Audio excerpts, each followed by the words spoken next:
And welcome to this joint hearing of the Committees on Public Works and Gang Reduction and Budget and Finance. As you all know, we are here at the hopefully what will be the final lap of a long process of community outreach and policy development in an effort to try to develop a sustainable long-term policy to ensure the good repair of the city's over 10,000 miles of sidewalks. And I'm Paul Krikorian, Chair of the Budget and Finance Committee. I'm joined by my colleagues on Budget and Finance, Mr. Englander, Mr. Kretz, Mr. Bonin, and Mr. Blumenfield. And I'm pleased to be sitting once again with my co-chair of the Joint Committee, the Chair of the Public Works and Gang Reduction Committee, Mr. Joe Buscaino.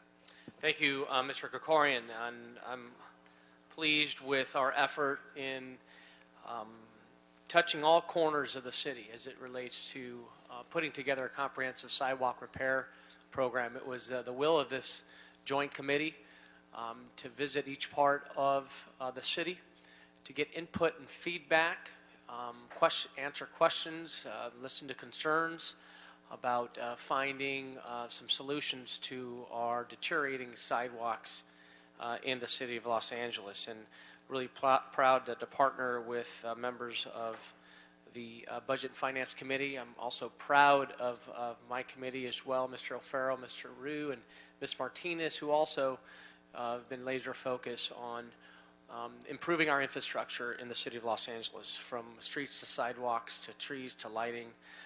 Do want to take an opportunity to thank those who appeared in front of this joint committee when we took this joint committee on the road.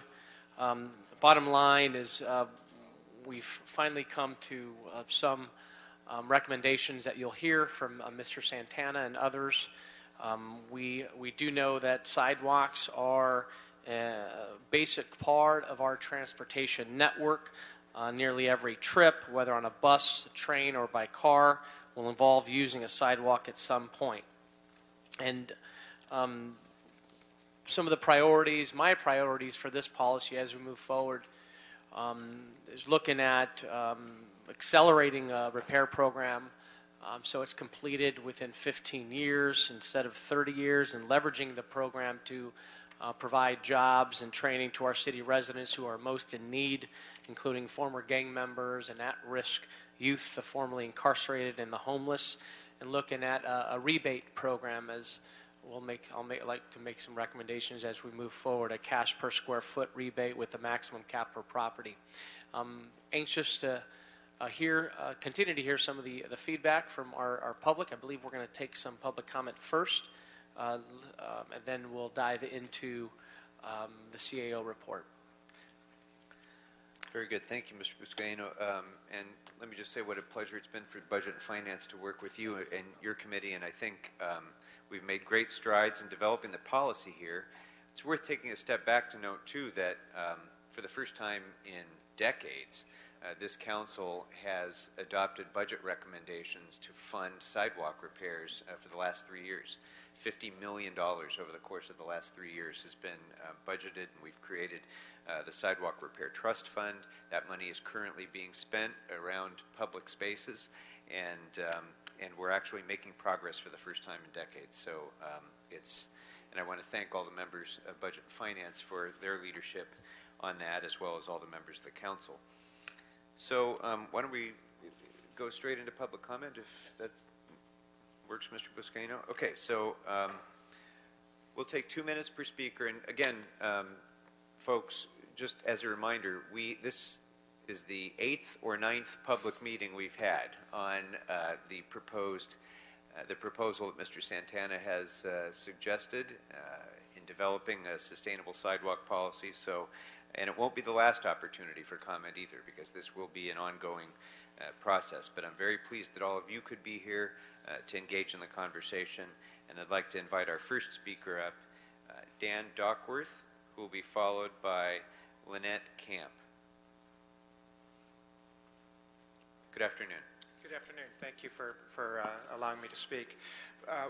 I'm representing the Westchester Business Improvement District as well as the Melrose Business Improvement District. Also am representing the LA Bid Consortium, and our group has been in conversation with Councilmember Busquiano. We've been in conversation with the Chief Administrative Officer and look forward to being able to have a meeting to iron out specific details of how bids and other nonprofits in the community might be able to better be partners in this process. And so we're looking forward to that and understand that's in the future and appreciate the opportunity. Thank you. Thank you very much, sir. The next speaker is Lynette Camp, followed by Jim Mcquisten. Good afternoon. Good afternoon. Thank you also for the opportunity to speak. I'm representing the Community Forest Advisory Committee, so advisory is our middle name, and we hope to be involved throughout this process with, there will be changes as the program develops, I'm sure, but we would like to be involved in the initial planning and also ongoing. Our expertise is in the area of trees. We recognize this is a much-needed program, but with the vast number of trees likely to be removed, definitely want to speak towards the project EIR, that seems essential, that, there's got to be a point at which you recognize an EIR is needed. So I hope that is indeed part of the plan at this point. Let's see. The first recommendation that we've made, and letters have recently been sent off, is for the tree replacement values, that the city standard is a 2-for-1 replacement, and most of the trees to be removed will be mature trees. However, not all mature trees provide equal benefit. You might have a trunk diameter like yay, and then the tree will have a terrible sparse canopy due to poor pruning practices or just decline. So what we're proposing is, rather than doing something based on trunk diameter, a really simple formula that would be based on the tree canopy. And it's quite conservative, really, that if a tree has a canopy of 30 feet or more, which is pretty humongous, that then it be a replacement of 4-to-1 rather than 2-to-1. And a tree might have, we're not looking at the trunk diameter again, we're looking at the canopy, because that's where we see the great environmental benefit in terms of air quality and energy reduction and cooling and all those good things. Essential with the tree replacement is that there be a good establishment period. So I understand that is planned, and we salute that. We also want to request that in the 3rd year after planting, the tree receive a young tree structural pruning that will eliminate weak growth, future conflicts, be less costly to maintain. Thank you. Very good. Thank you very much. Thank you for your service. Our next speaker is Jim Mcquisten, followed by Deborah Weinstein Bloom. Jim Mcquisten, you have a zillion of my statements on this matter. I put in another one for you. One of the things that we have to do is figure out what to do with the homeless. The homeless would love jobs, and jobs are available fixing sidewalks by property owners much easier than by the city. And the other problem is the $100 million, you can't get it out of fees because the Constitution says you can't do that without actually a vote of the public. But if you save the money, I've gone through the budget, and we save a minimum of $20 million a year by just telling the property owners to do it. We have a mechanism. We don't need any extra people to do that. We've got to get busy on that right away. Thank you, Mr. Mcquisten. Our next speaker is Deborah Weinstein Bloom, followed by Deborah Murphy. Good afternoon. Good afternoon. I'm Deborah Weinstein Bloom, Senior Policy Director at Tree People. Thank you for having this hearing today. Tree People supports accessible sidewalks for all, and the current framework that we see is being put together. However, we have 2 main concerns, which we actually think are great opportunities that should be integrated into this effort. The first is with regards to our urban forest. We urge the city to create clear criteria for examining whether or not a tree should be removed, and if removal is necessary, guidelines for tree replacement, a ratio, and a commitment to maintenance. We know CFAC and others are working on this, and we definitely support that effort. Also, having a commitment to investing in best management practices that would save as many trees as possible.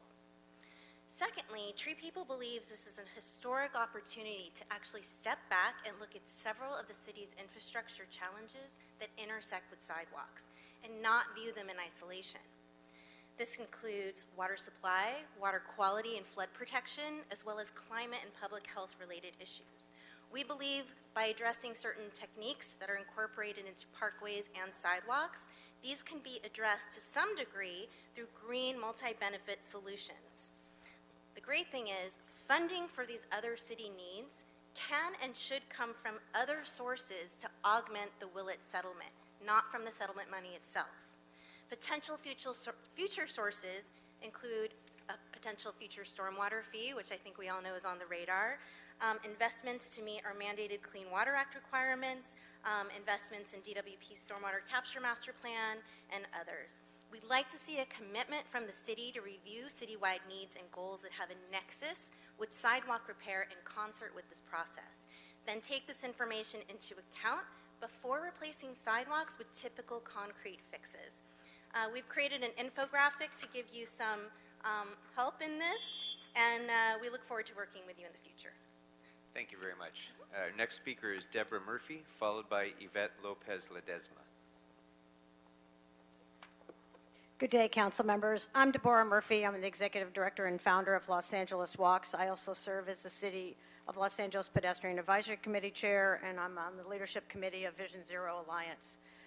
While we support the sidewalk repair program, we recognize that the program must go further to address the fact that the pedestrian rights-of-way, our sidewalks, and our crosswalks are our basic and essential paths of travel. They are our human transportation system and must therefore be looked at comprehensively. It's the way our kids get to school, our seniors transport themselves on their feet and with their mobility devices, where we get the bus and the train, where we shop, go to church, eat at a sidewalk cafe, get to work, go to the park, get our exercise. It's where we live. We must conduct a thorough and comprehensive inventory of our sidewalks and our crosswalks, our entire path of travel, so that we can know the biggest challenges lie and where to set priorities that meet those needs. We must preserve and enhance our urban forest and capture stormwater and rainwater and support the Tree People's statement that was just made. We must assure that the streets of the future are safe, green, cool, and complete streets. Otherwise, we'll have not fulfilled the goals of the Willits case or the city's complete streets, green streets, great streets, and Vision Zero policies. We support the investing in place letter that you've received, and that we have concerns about the fix and release policy as it might affect our lower income communities. As well, the difference of how commercial streets would be dealt with, since those are the lifeblood of our neighborhood, commercial, and cultural districts. We really appreciate the time to be involved, and we look forward to working with the committees and the bureaus at Public Works on finding solutions to these challenging problems and remember, our entire path of travel. We have to look at crosswalks in addition to our sidewalks. Thank you.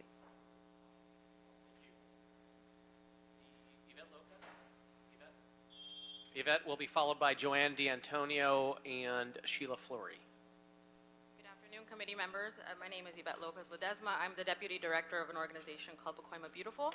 We're an environmental justice organization, and we're working to create a healthier, more sustainable Northeast San Fernando Valley. And we believe that a carefully planned and executed comprehensive sidewalk program can contribute to creating a healthier city for everyone. Therefore, we have helped draft a letter with recommendations that has been provided to you all. And we believe that this is an opportunity to really address equity and mobility, and creating a sidewalk inventory and developing a strategic plan. And we also want to take the opportunity as an environmental justice organization to talk a little bit about the development of a comprehensive replacement program that promotes responsible deconstruction and reuse and disposal of the materials. And since our communities, along with a lot of other communities, are located in places where a lot of these facilities where the materials would go to be disposed of or recycled, we work with community members there. We want to ensure that the impact is minimal to populations living near facilities and along the routes that will provide access to those facilities. Thank you. Thank you.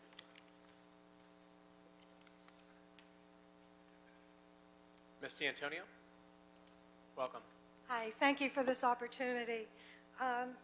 I'm just representing myself today, even though I'm on the neighborhood council.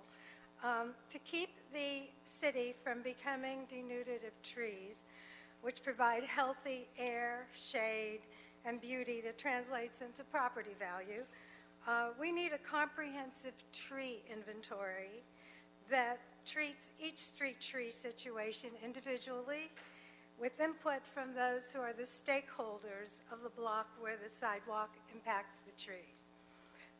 Be willing to divert sidewalks toward the street or elsewhere, and be watchful that street services does not take a heavy-handed approach to fixing our sidewalks and at the same time ruining the character of our city. Consult closely with resources like Tree People, and also encourage skillful conservative city tree trimming and coordinate aesthetically. We need both sidewalks and trees. One should not negate the other.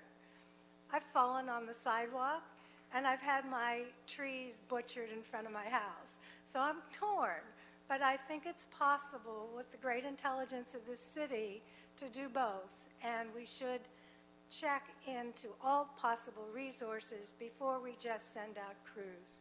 Thank you. Thank you. Sheila Flory. Sheila will be followed by Guadalupe Ortiz and Angelina Jimenez. Good afternoon. Good afternoon. Thank you for allowing me to speak. I live in the 10th District, and I'm a member of ACE. And my question to you is, what are our tax dollars being used for? Because the focus here seems to be on sidewalks, whereas we can't seem to get our trees trimmed. And fronds are falling everywhere, blocking the driveways. Trees are falling, blocking the driveways, and our streets are covered with the fronds from the trees, and yet we don't seem to be able to get those taken care of so that when you fix the sidewalks, we won't have the same issue again because the trees haven't been dealt with. Thank you, ma'am. Guadalupe Ortiz.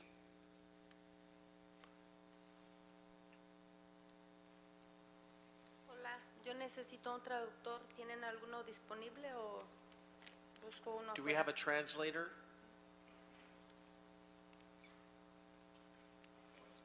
We do not have a translator.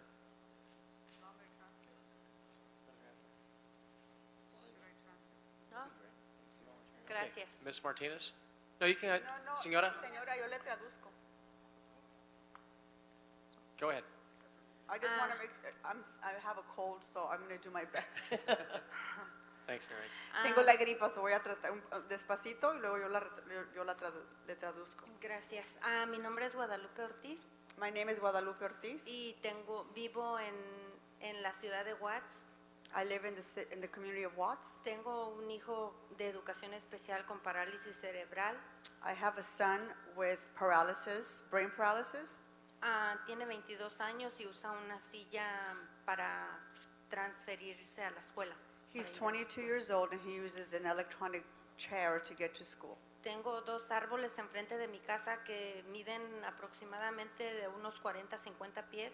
I have two trees in front of my house that are about 20 to 40 feet high. Y el problema no son los árboles, el problema es que la ciudad no los mantiene ni les corta las ramas. The problem is not the trees. The problem is that the city has never trimmed our trees or its branches. He pagado 3 veces la reparación de la tubería.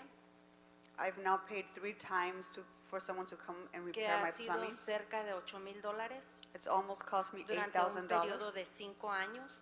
in over 5 years.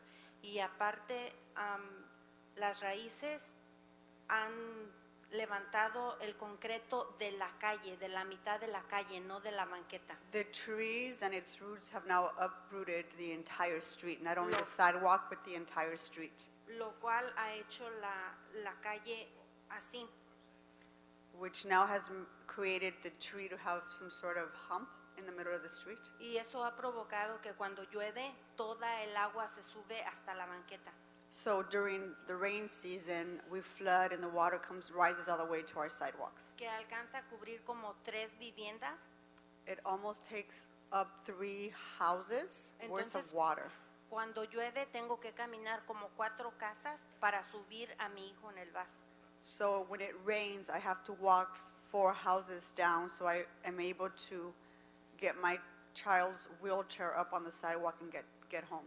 Y yo me pregunto, ¿dónde están los taxes que pagamos? Porque ya pagamos taxes por la propiedad y todavía estamos pagando nuestros taxes. So I asked myself, where do my property taxes go? In fact, I'm still paying some of those property taxes. Porque aquí se mira que los ricos más ricos y los pobres más pobres. Because from what I can see, the rich keep getting richer and the poor keep getting poor. ¿Por qué no le van y le cobran el dinero a las compañías grandes Why que ni don't you- siquiera pagan sus propios impuestos? Why a don't los you bancos? go and charge the big companies who don't pay their share of property taxes? Tienen que buscar una solución para esto y espero que en esta solución que busquen nos convenga a todos, no nada más a ustedes. I hope that you sincerely find a solution for this that would benefit all of us, not just you. Muchas gracias. Thank you very much. Gracias, señora. Thank you so much. Angelina Jimenez, and followed by Joe Stringer. Yes, Ms. Martinez, you've done that before. Let's see. Thank you. Buenas tardes, necesito ayuda. por Buenas favor. tardes. Good afternoon. Mi nombre es Angelina Jiménez, My name is Angelina Jimenez, soy miembro de ACE. and I'm a member of ACE. Estoy en contra de la póliza de Fix and Release, Yes, I'm against the fix and release policy porque considero que la banqueta es servicio básico de la ciudad. because I consider that the sidewalk is a property of the city. Los dueños de casa ya pagamos impuestos. The property owners already paid their taxes. ¿Por qué la ciudad? Esta es una pregunta. This is my question. ¿Por qué la ciudad no refinancia la deuda que tiene con los bancos Why doesn't the city refinance its debt it has with the banks? y dejan de estarle regalando dinero? And you can stop giving them money. La ciudad está regalando mucho dinero a bancos y constructores. The city is giving away a lot of money to bankers and contractors. ¿Por qué no conseguir el dinero con ellos? Why don't we try to find the money through them? Muchas gracias. Thank you very much. Gracias, Thank you. señora. Joe Stringer, followed by Arthur Jackson. Good afternoon, council members. It's a pleasure to be here. But I would just like to say that to every council member that's sitting here and everyone that is not here, everyone that is for this proposal should be ashamed of yourself, because it's a burden on us poor people, people that's living on fixed income, people that we are paying that are getting help from the county and stuff like that. Everybody is not able to go with this program, this proposal that you have. I know I'm not. I'm a retired person. I've been in the city of Los Angeles for 70 years. I've been paying taxes for 47 years. And I know what it is. But this is what, if this proposal happened to go through, you say fix and release, what are you going to release? The trees already belongs to the city. The trees is the one that's tearing up the sidewalks. But now you want to fix and release and release it to the homeowners so they can pay what they're already paying for. That's double dipping. And I think we've been double dipped enough. I know we've been double dipped enough. So if you give me my sidewalk, give us the sidewalk back, am I going to be able to put a fence around that sidewalk? No. You're not going to allow it. So why give it back to me? I do not need it back, and I don't think anybody want it back. First of all, the city should do what they should do. Go after the banks that owe them. Get that money. Just this morning, I walked up and down the street where it's been less than a year. These subcontractors put in wheelchair ramp. The wheelchair ramp is broken. Thank you, Mr. Stringer. Arthur Jackson. Mr. Jackson will be followed by Augustus Taylor. Good afternoon. Good afternoon, Councilman. Thank you for allowing me to speak. I live in the city of Watts also. And every time that the winds come down, we have to pick up our palm trees, put them to the side. We have one tree on my street for 1 mile. And I don't understand why it's pushing up the sidewalk, and which has been doing it for the last 15, 20 years. And the city hasn't got around to taking that tree down and replacing that one tree for almost a mile, 1 mile. What are they doing with the money that they're collecting from the taxpayer for public safety? When people have to walk in the street, we don't have at least 4 people on my street to get injured by trying to pick their kids up from school and walk home. That is just too much for the taxpayers and the homeowners to have to put on them, to have to fix the sidewalk, at the same time take care of the fallen branches from the tree that we don't get any service for. We haven't got any service over there in the last 4 years of picking up limbs or anything that is discarded in our neighborhood. So my question is, I would like to know what's going on with the tax dollars. Thank you. Thank you, sir. Mr. Taylor, Augustus Taylor, followed by Kravkov, Gorgon Kravkov. Yes, good afternoon. My name is Augustus. Gideon. Augustus, go ahead, sir. Yeah. I say good afternoon. My name is Augustus Taylor, and I live in the Crenshaw area of South LA, and I belong also to Trust Organization. And I just want to come here as a witness in dealing with I think that our plan, I really feel strongly, and I'm not a professional, that our city plan for the sidewalks needs to be much more thorough, much more long-focused. I want to repeat, tying to the brother that spoke right before the last one, and his passion about the handicap. I see handicap on my street riding the dangerous street.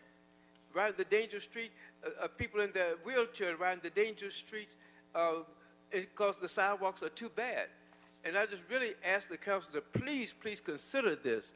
You know, not just a little fix here and let it go here, but I just really want a more thorough, ask you to consider a much more thorough plan especially, I'm looking at especially the handicap. And that's where my passion is, the safety of the handicapped people. So I just ask you to please consider that and to make long-term plans for that, not just something for 4 or 5 years. And that's my contribution. I thank you very much for listening to me. And I feel it the very same passion as the one second spoke before me on that issue. So thanks a lot. Thank you, sir. Gideon Kravkov. Read your writing, sir, sorry. I've heard it pronounced a lot of ways, but never that one. But it's my handwriting. I know your pain. Committee chairs. Thank you so much for joining us. Committee chairs, my name is Gideon Krakov. I'm an environmental lawyer. I've been working pro bono and for clients on these tree issues for over a year or 2 in the city, for clients like Community Health Councils, Park Mesa and the Heights Neighborhood Council, Sullivan Canyon Homeowners, and CD 11.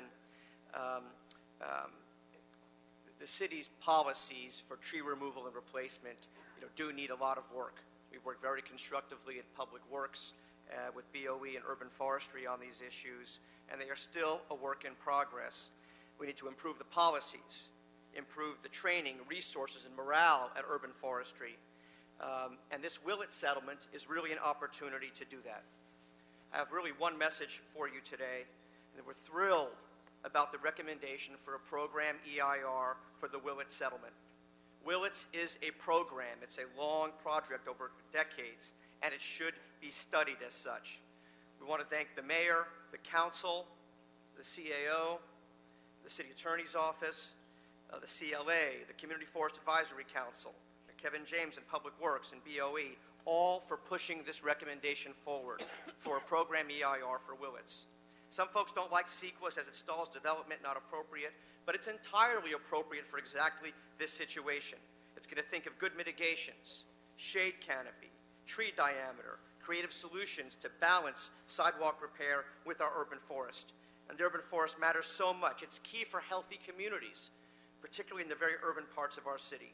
Willits is 30 years, 30 million a year. Spend that money on doing a good program EIR. Technically, you should do the EIR before you start the project, but we're not going to talk about technicalities today. I'm not an EIR consultant, but give me $500,000, I'll do the EIR for you. It needs to be done. Do it soon. Vote yes, items H1 to H4. Thank you. Thank you, Gideon. Robert Pepe, followed by Julio Alvarado. Good afternoon. Good afternoon. How are you today? Good day, council members. I'm a homeowner in Silver Lake. I want to thank my council member, O'Farrell, for the comprehensive safety improvements to the sidewalks and crosswalks to the Sunset Junction and Michael Torina streetscape on Sunset and Silver Lake. The problem is in walking for seniors on the sidewalks that feed onto Sunset, the city needs, they're all broken up and in terrible shape. The city needs to improve the entire path of travel to transit for our seniors and aging community. And, fix and release will not accomplish this. A cracked and broken sidewalk should and is the responsibility of this council to repair. Thank you. Thank you. Our final speaker, Julio Alvarado.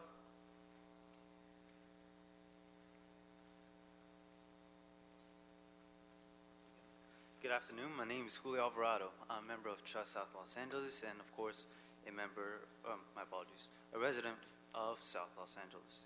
There's no doubt that the residents of Los Angeles use sidewalks every day, whether it is to walk to school, jog, or as a frequent use of transportation, which is why we should not be viewing this issue as just a budget issue, but as a safety and transportation issue as well. My fellow members and I ask that you consider developing an inventory of existing and missing sidewalks to inform a strategic plan. Thank you for your time. That's all. Thank you so much. This time, I'd like to invite Mr. Santana to the table. Matthias Farhan, representing the CLA's office.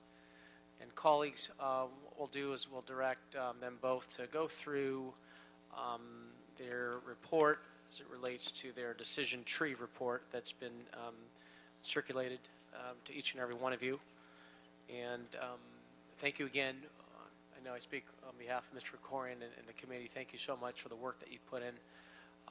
You and the city attorney's office as well, leading up to this point, and want to move on some of the recommendations that you'll present. Mr. Corian, you want to say a few words? Yeah, I just wanted to add before Mr. Santana begins that the recommendations that he will be presenting and that we'll all be discussing and debating are the outgrowth of an initial proposal that was prepared by the CAO in consultation with the city attorney and the CLA, but it also is the byproduct of 8 public meetings, hundreds and hundreds of public comments, stakeholder input from every part of Los Angeles, and that degree of public input has also informed the recommendations here and will inform our debate as well. And some of the more frequently asked questions are in the materials that are before each of you as well. So that will figure into our debate as well. So, Mr. Santana.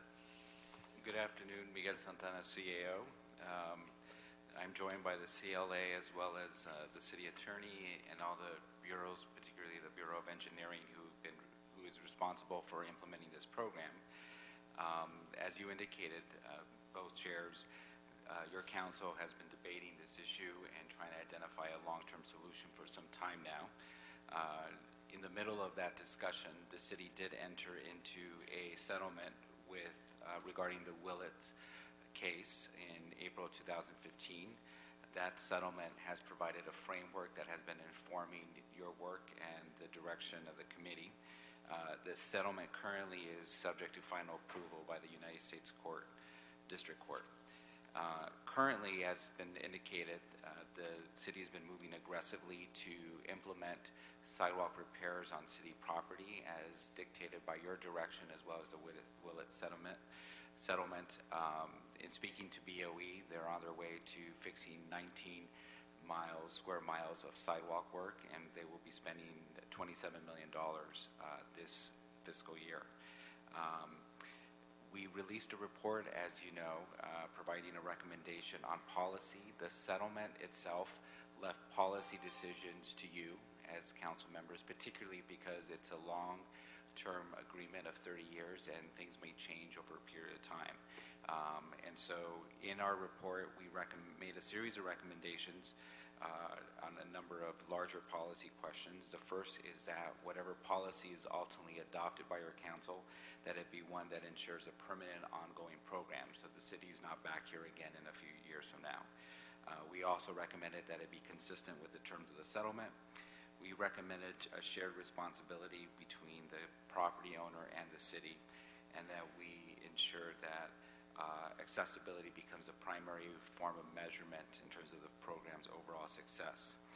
The program itself is being recommended to start with a inspection program to ensure that all sidewalks are in fact inspected and determined to be accessible, that the city commit to fix those sidewalks on residential properties first, and then certify them and hand that responsibility back to the property owner after the sidewalk's been fixed. On commercial properties, we recommend that we inspect the sidewalk. We give the commercial property owner 1 year to fix the sidewalk, and then engage in enforcement after that. We also recommend, as a way of making it simple and cost-effective, that the city identify a series of vendors that are pre-certified, as well as not charging for permits that are required.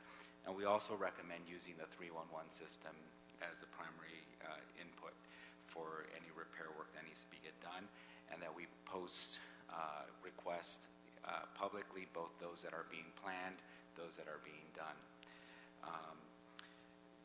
In June 2015, your committee considered our report and directed the CLA to proceed with a series of community meetings, and I'll turn it over to Matthias to walk you through the findings of those meetings. Thank you. Yes, good afternoon. Matthias Farfan, Assistant CLA. And as mentioned by Miguel, you directed our office to arrange a series of community hearings to be held by this joint committee at various locations throughout the city, with the intent to provide greater opportunity for all stakeholders to hear the report recommendations and to ask questions and provide valuable feedback. As a result of that, our office did arrange 5 regional hearings that were held during the months of June and July. And they were held at East Los Angeles, Harbor area, San Fernando Valley, South Los Angeles, and West Los Angeles. All the meetings were coordinated, and they followed a standard format, which included opening remarks from the 2 chairs, a presentation by the CAO of his report recommendations, followed by public comment from community speakers, as well as the community was asked to provide questions to the joint committee, which were answered at the end of the meeting by city staff. As a result of that, those questions and those comments were compiled into this report. They're attachments 3 and 4 of the report. Pretty much all the public comments and questions fall under 4 categories, which pretty much include urban forests, liability, program structure, and alternative material. Under urban forest, questions that came up were pretty much involved trees that are a problem, whether they should be removed or not, trees that are important to the community, should they be protected and preserved, questions along those lines. Under liability, there was considerable time that was spent describing the fix and release program. Homeowners expressed concern over who held liability under that kind of program. Under program structure, it was saying questions were asked of who will perform the work, how will it be financed, questions along those lines. And under alternative material, there were numerous comments in support of alternative permeable materials and sustainable methods. Also, community speakers advocated leveraging other community infrastructure opportunities with sidewalk repair, such as complete or grade streets and green and sustainable street programs. All this information led to our offices preparing a decision tree that's included as attachment 1 to this report.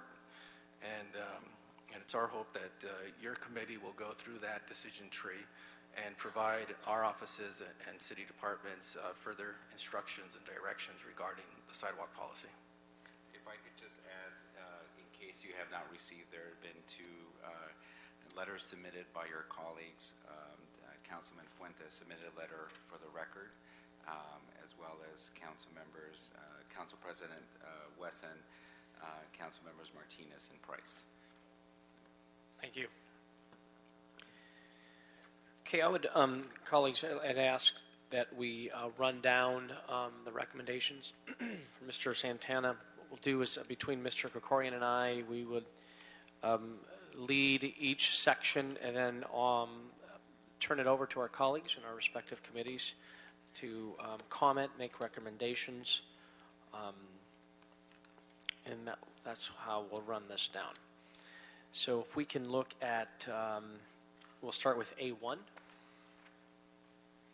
And the city approach toward sidewalk repair responsibility.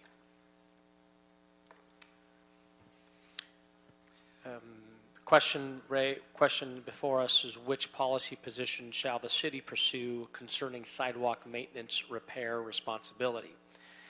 And if we go back to the past 40 years, the city has proven that it's not equipped to handle this function.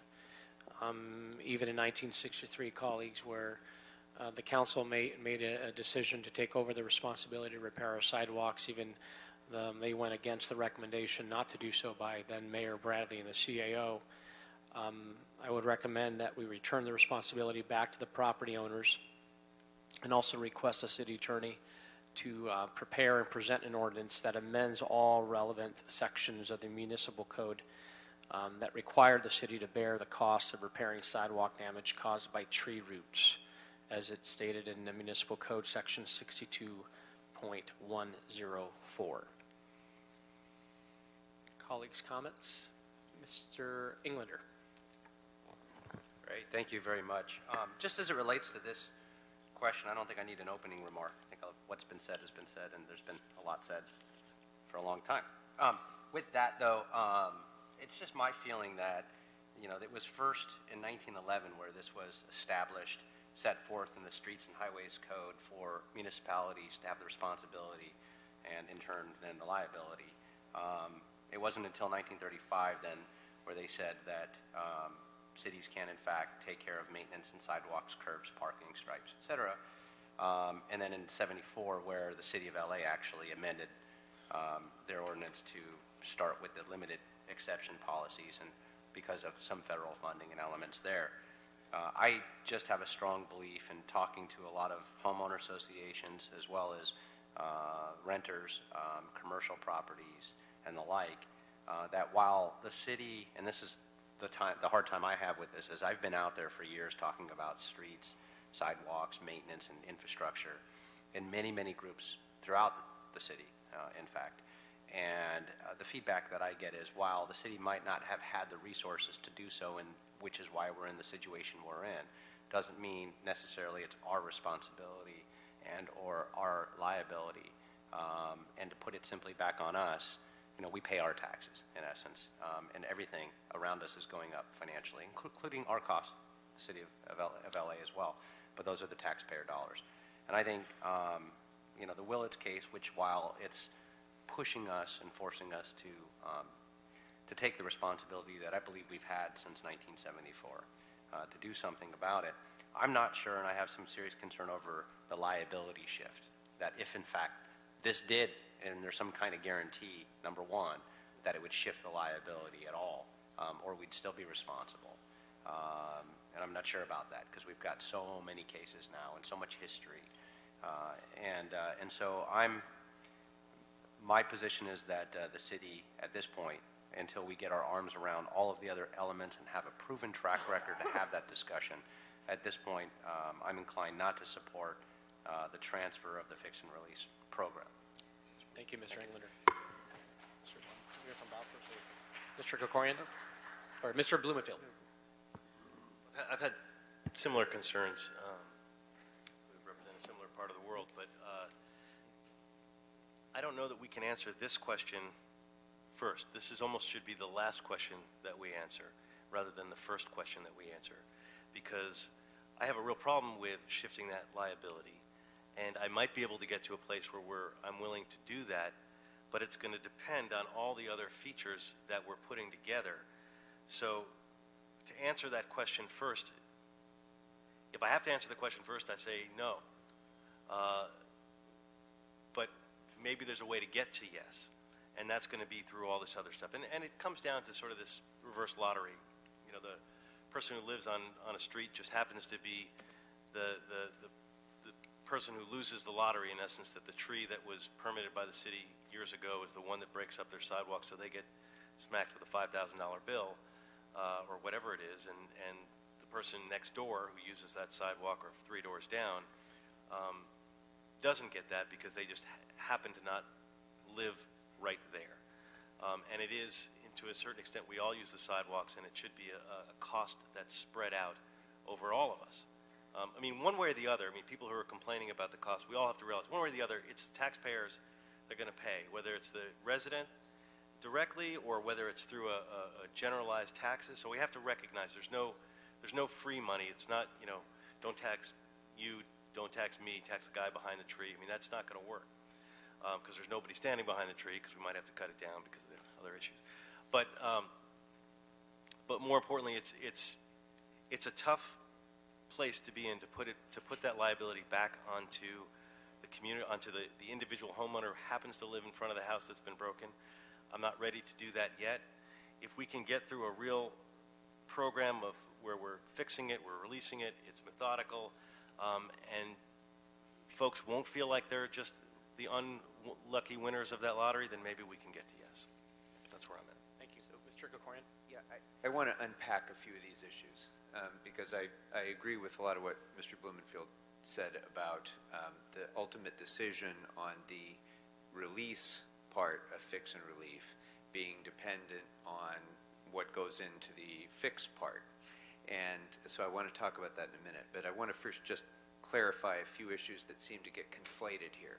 First of all, the Willits settlement does not compel the city to do anything whatsoever other than commit resources to ensuring that we have accessible sidewalks. That's correct. So just so everyone understands this, we've committed to $31 million per year escalating over the course of the next 30 years, which could be spent in any number of different ways. It could be spent 100% in fixing people's sidewalks. It could be spent 100% in citing and enforcing the law and requiring property owners to fix sidewalks. Willits is silent on that issue. So we're not being compelled to do anything. This council will decide how and how best to spend that money, not the settlement judge. So I want to make sure everybody understands that very clearly. We're not being compelled to do anything. In terms of the ultimate obligation of the taxpayers, people say liability, and I think they mean multiple things. If you mean liability for injuries that occur because of our broken sidewalks, the property owner already has that liability. So people seem to think out there, and we've heard it many, many times in our public hearings, that, well, you're going to shift this responsibility to me. You already have that responsibility today, and you could be sued by someone who trips on the sidewalk today. Now, they sue the city because the city has a deeper pocket, and it's easier to sue the city, but the property owner has the liability to anybody who's injured on that property. So there's, under no circumstances, there going to be a shift of responsibility from the city to the property owner that doesn't already exist under the law. Under no circumstances is that going to be the case. In terms of the obligation to pay for the repair, that's a different kind of obligation. I prefer not to use the word liability because it confuses those issues. But in terms of that obligation, Mr. Blumenfield hit it exactly on the head. There is no hidden box of money that can be used to pay for this. The taxpayers will pay for these repairs, or the residents of Los Angeles, one way or the other. Now, if you happen to be that person who has a broken sidewalk in front of your property, then you want this to come out of the general fund. You want all repairs to come out of the general fund, and you want your neighbor to pay for it as much as you're paying for it. But if you happen to have a pristine sidewalk 2 doors down from that person, you have a very strong interest in having the property owner be responsible for that. Because if it's the taxpayers, you're going to suffer diminished services in other areas. You're going to suffer a higher tax burden. So it really depends on whose ox is being gored here. It depends on whether you happen to have a broken sidewalk directly in front of your house or not, whether it's in your interests to have a generally funded taxpayer obligation or to have a property owner obligation.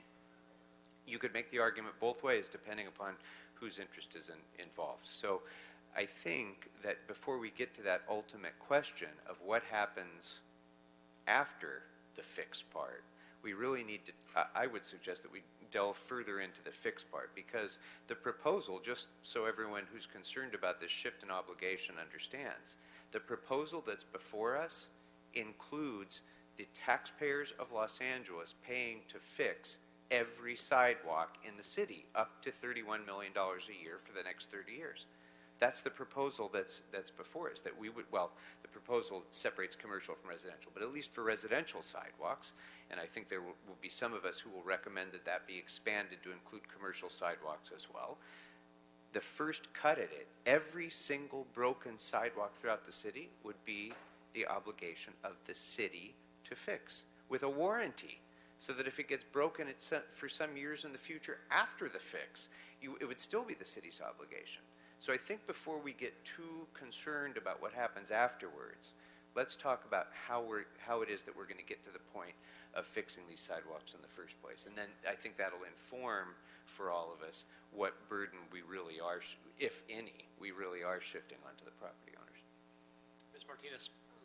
I think that's a great point, and I wanted to get to that as well. So before we talk about releasing any type of liability to the residents and commercial owners, my sense of urgency is when are we going to get to fixing our sidewalks? So for example, in my district, we've allocated, I want to say, close to $700,000 to begin to fix neighborhood sidewalks, which my understanding from the Willett settlement is that neighborhoods sidewalks are 6th on the priority list. So they emphasize on making sure that we get to the major transportation corridors in the city before we actually get to neighborhood sidewalks. And in my district, or in the San Fernando Valley, we don't have many transportation corridors. So when are you going to get to our neighborhoods through this settlement? So I'm very frustrated with this whole thing has translated. So I don't foresee us fixing all of our sidewalks anytime soon, just to be realistic and blunt with you. So I've come up with a way to do it in my district.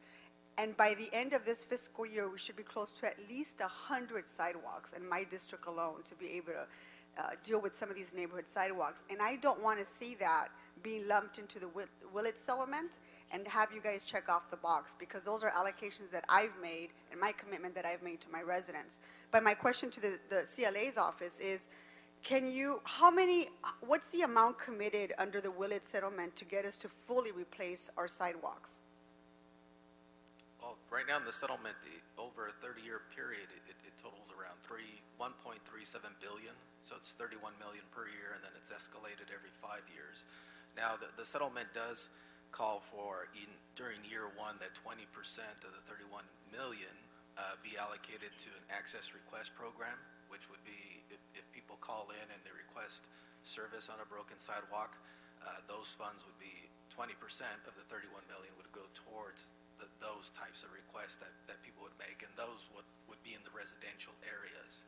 Now, after year one, then the city would have to sit down with the plaintiffs and discuss if a larger portion would be allocated or less portion, but year one is 20%.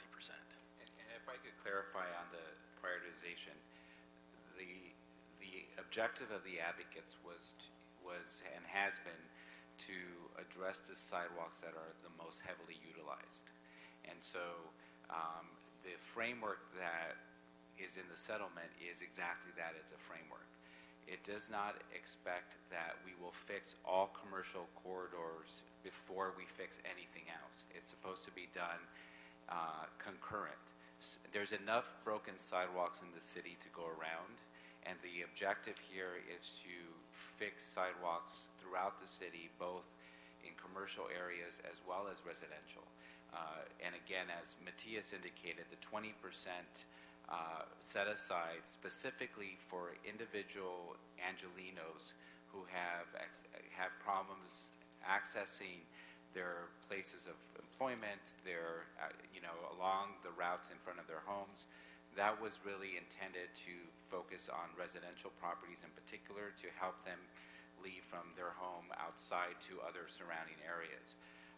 And the settlement is also designed, as Matthias indicated, where on a regular basis we will be checking in and determining how we're doing so that there could be adjustments along the way as to whether more emphasis needs to be placed on residential versus other parts of the city. So would you say that the settlement's a drop in the bucket in terms of sidewalk repair, with the maintenance being a parallel issue? Well, because we don't have a comprehensive assessment of the state of the sidewalks, and we know how much that would have cost. It would have cost $10 million to do that. We don't know exactly what's required to repair a sidewalk. It was sort of a consensus number that was reached with the plaintiffs, both in terms of understanding sort of our larger responsibilities in the context of the budget, as well as what they felt would be a significant investment in sidewalk repair. The way to ensure that sidewalks are accessible for the long term is based on the policy that's really before you. So the main objective that we try to achieve in the policy recommendation is to make sure that regardless of what happens over the next 30 years, certainly there'll be a huge investment, but that the city will guarantee on an ongoing basis accessibility. And so sharing that responsibility with property owners was the best way we could think of to do that in a way that many cities around the state have done already. Thank you, Mr. Chair. Mr. Roop? Thank you, Mr. Krikorian. That was a great explanation and background. And thank you, Councilwoman Martinez, for bringing this up.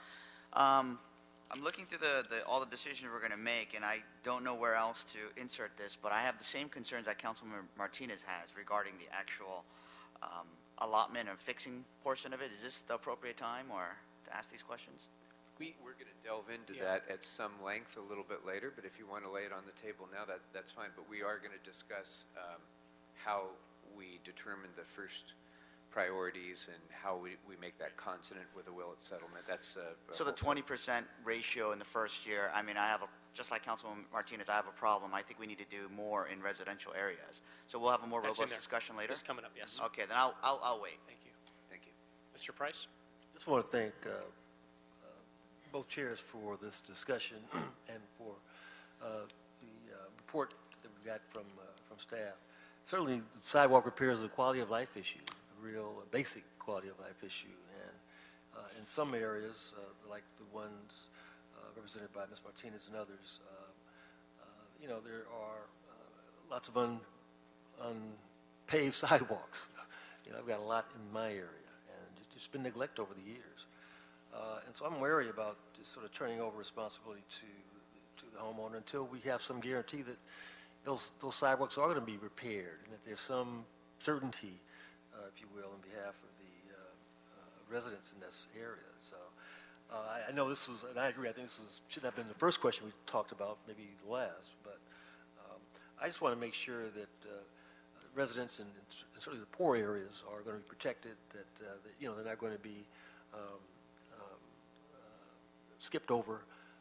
I too have committed almost $500,000 for sidewalk repairs, and was kind of concerned that residential appeared to be last on the list, number 6 on the list.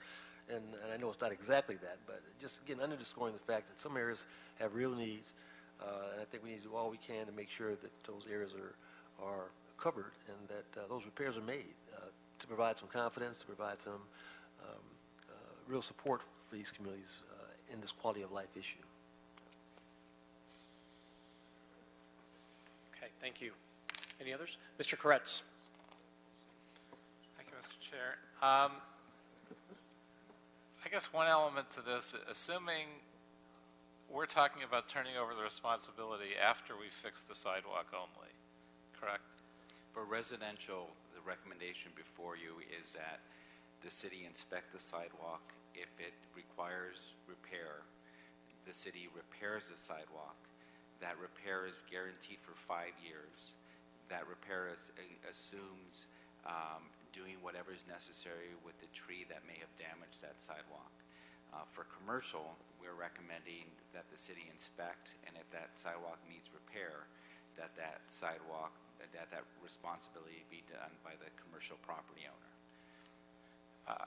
Well, there's sort of a gray area. The question is, when we fix the sidewalk, do we do it as well as we possibly can, or not? Because there's a cheap and dirty way to do it, which I've mentioned a few times before, which probably lasts 5 to 7 years in many cases, and which we might want to look at for residential, but I don't think we would appropriately then turn it over to the homeowner, which is using a diamond cut saw to just cut the edge off and flatten it.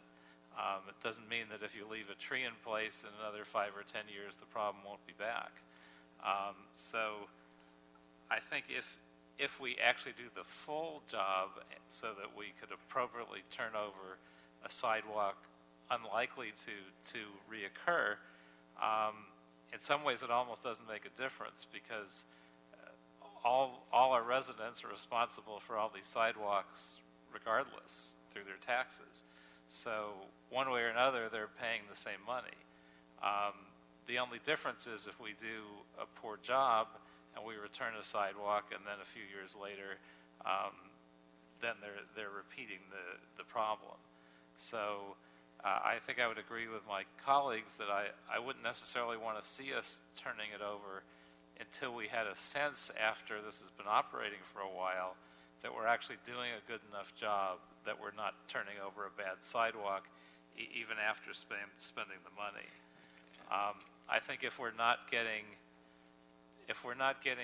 to the residential streets as quickly as we'd like as part of this program, I might suggest something that would be a more temporary maneuver, but I wouldn't have us turn it over. I'd say, in 5 or 10 years you revisit it and you cut it again, because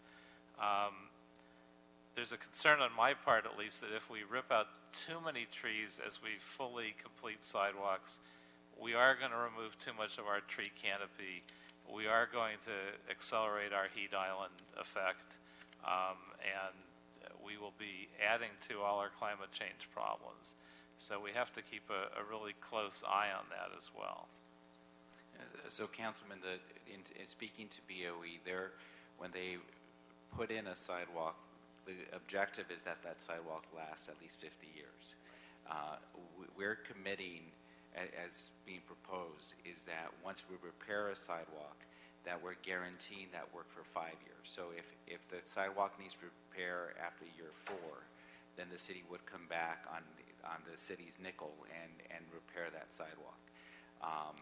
And that the objective is to preserve as many trees as possible, knowing that that's not going to be 100%, because there are a number of sidewalks that can't be repaired and made accessible, and at the same time maintain the tree, but we will replace the tree on a 2-to-1, sometimes at a 4-to-1 ratio, depending on the kind of tree it is. I think maybe you've identified my area of greatest concern, that if we're trying to fix the sidewalk at a level that'll last for 50 years, I'm not sure I feel comfortable returning it to the property owner and saying, you've only got 5.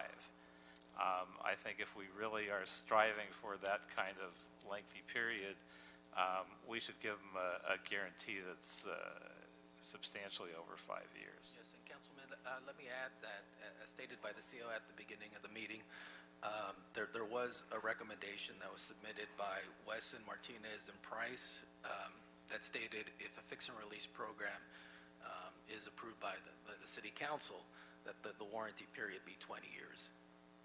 Okay. Well, yes, well, I would agree with that. That's a much more appropriate direction. And just, again, to point up the importance of that, the average homeowner in the city of Los Angeles will move within the next 10 years. On average, citywide, people move more often than every 10 years. So a 20-year warranty on a sidewalk that the city has paid to repair is essentially giving that homeowner a repaired sidewalk for life, for as long as they're going to live here, on average.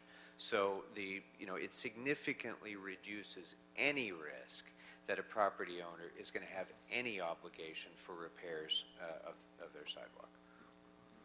Mr. Bonin? Thanks. We're on our first question of many, question. so this does not bode well for the progress of the afternoon. I had just sort of one question on this question. I hear us discussing fix and release, which to me indicates that the shift in liability happens on a sidewalk or a property-specific basis. But the way I read this question as being phrased is we're shifting the obligation on a general and citywide basis, and I'm not sure how those two match up. Well, to echo the point that Mr. Krikorian made, the liability is currently that of the property owners today. So if you own a piece of property in the city of Los Angeles, you have a sidewalk, you have that liability today. If your sidewalk is damaged for any other reason other than a street tree, you are responsible for repairing that sidewalk today. The issue is that the city doesn't enforce even the existing ordinance that we have in place. So if a sidewalk is damaged today, not damaged by a street tree, we don't enforce the law. So that sidewalk continues to be damaged. It's no one's actually ensuring that it gets replaced. What's being discussed today is not so much the liability, because the liability is clear. It's ultimately who's responsible for the repair. And so the ordinance, as it's written today, if it's damaged by a street tree, the city committed that it would fix that sidewalk, and it has in some cases, mainly through the leadership of individual council members, as we've heard, but not on a citywide basis. I get that, but if we change remove the limited exception now, right, and someone doesn't get their sidewalk fixed for 15 years, their 15 years plus 20 doesn't begin until 2030. Aren't they getting the obligation in 2016? Well, the way we're recommending that the program be rolled out is on a phased-in basis. So a city inspector would go to your property, inspect your sidewalk.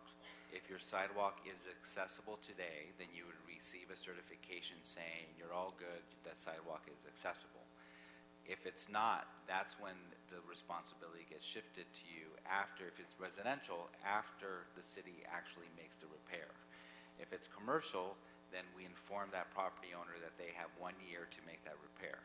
So that responsibility shifts over a period of time based upon the moment of certification. So you're not discussing just repealing the limited exception. You're talking about a very intricate and detailed ordinance that spells out what you just said? We could invite the city attorney to come up and explain how that would be reflected in the ordinance. But the policy that we're recommending is exactly as I stated. And Mr. Bonham, and I'd like to actually at some point hear perhaps from the city attorney or the CAO about this possibility, but one approach might be to have a deferred date of effectiveness of the revocation of the tree root exception, so that we have time to invest in this program, we have time to go and fix people's sidewalks. The tree root exception does not get removed until some years or decades down the road, so that we have the full benefit of this proposal. And I think even under the proposal as it's stated, if anyone has a broken sidewalk today, the tree root exception will not change their responsibility until they get a fixed sidewalk that the city is going to pay for. So under no circumstances would there be a situation where the city is simply going to walk away from a broken sidewalk and leave that to the property owner. Now, Mr. Santana's proposal treats commercial properties differently than residential properties. But there are some of us, when we get to that point in the agenda, who are going to propose that all commercial and residential properties be treated the same, so that we do undertake the obligation to repair initially, and then after the sidewalk is repaired and certified as being accessible, only after that and the warranty period expires would there even be any relevance of the change in the tree root exception. Okay. Any others? So I feel that we don't have consensus on this first item, A1. If we can at least table this, and from what I'm hearing, to get more information as we're moving forward and come back to at least decide on whether or not to move on the release portion of this. It'll be A1 and B1 and B2. Yes, Mr. Bloomfield. Question is, if somebody, under the current proposal, their street maybe is fine now, 2 years from now, the tree breaks the street, and we've already, 2 years from the time we've implemented this program, what happens to them at that point?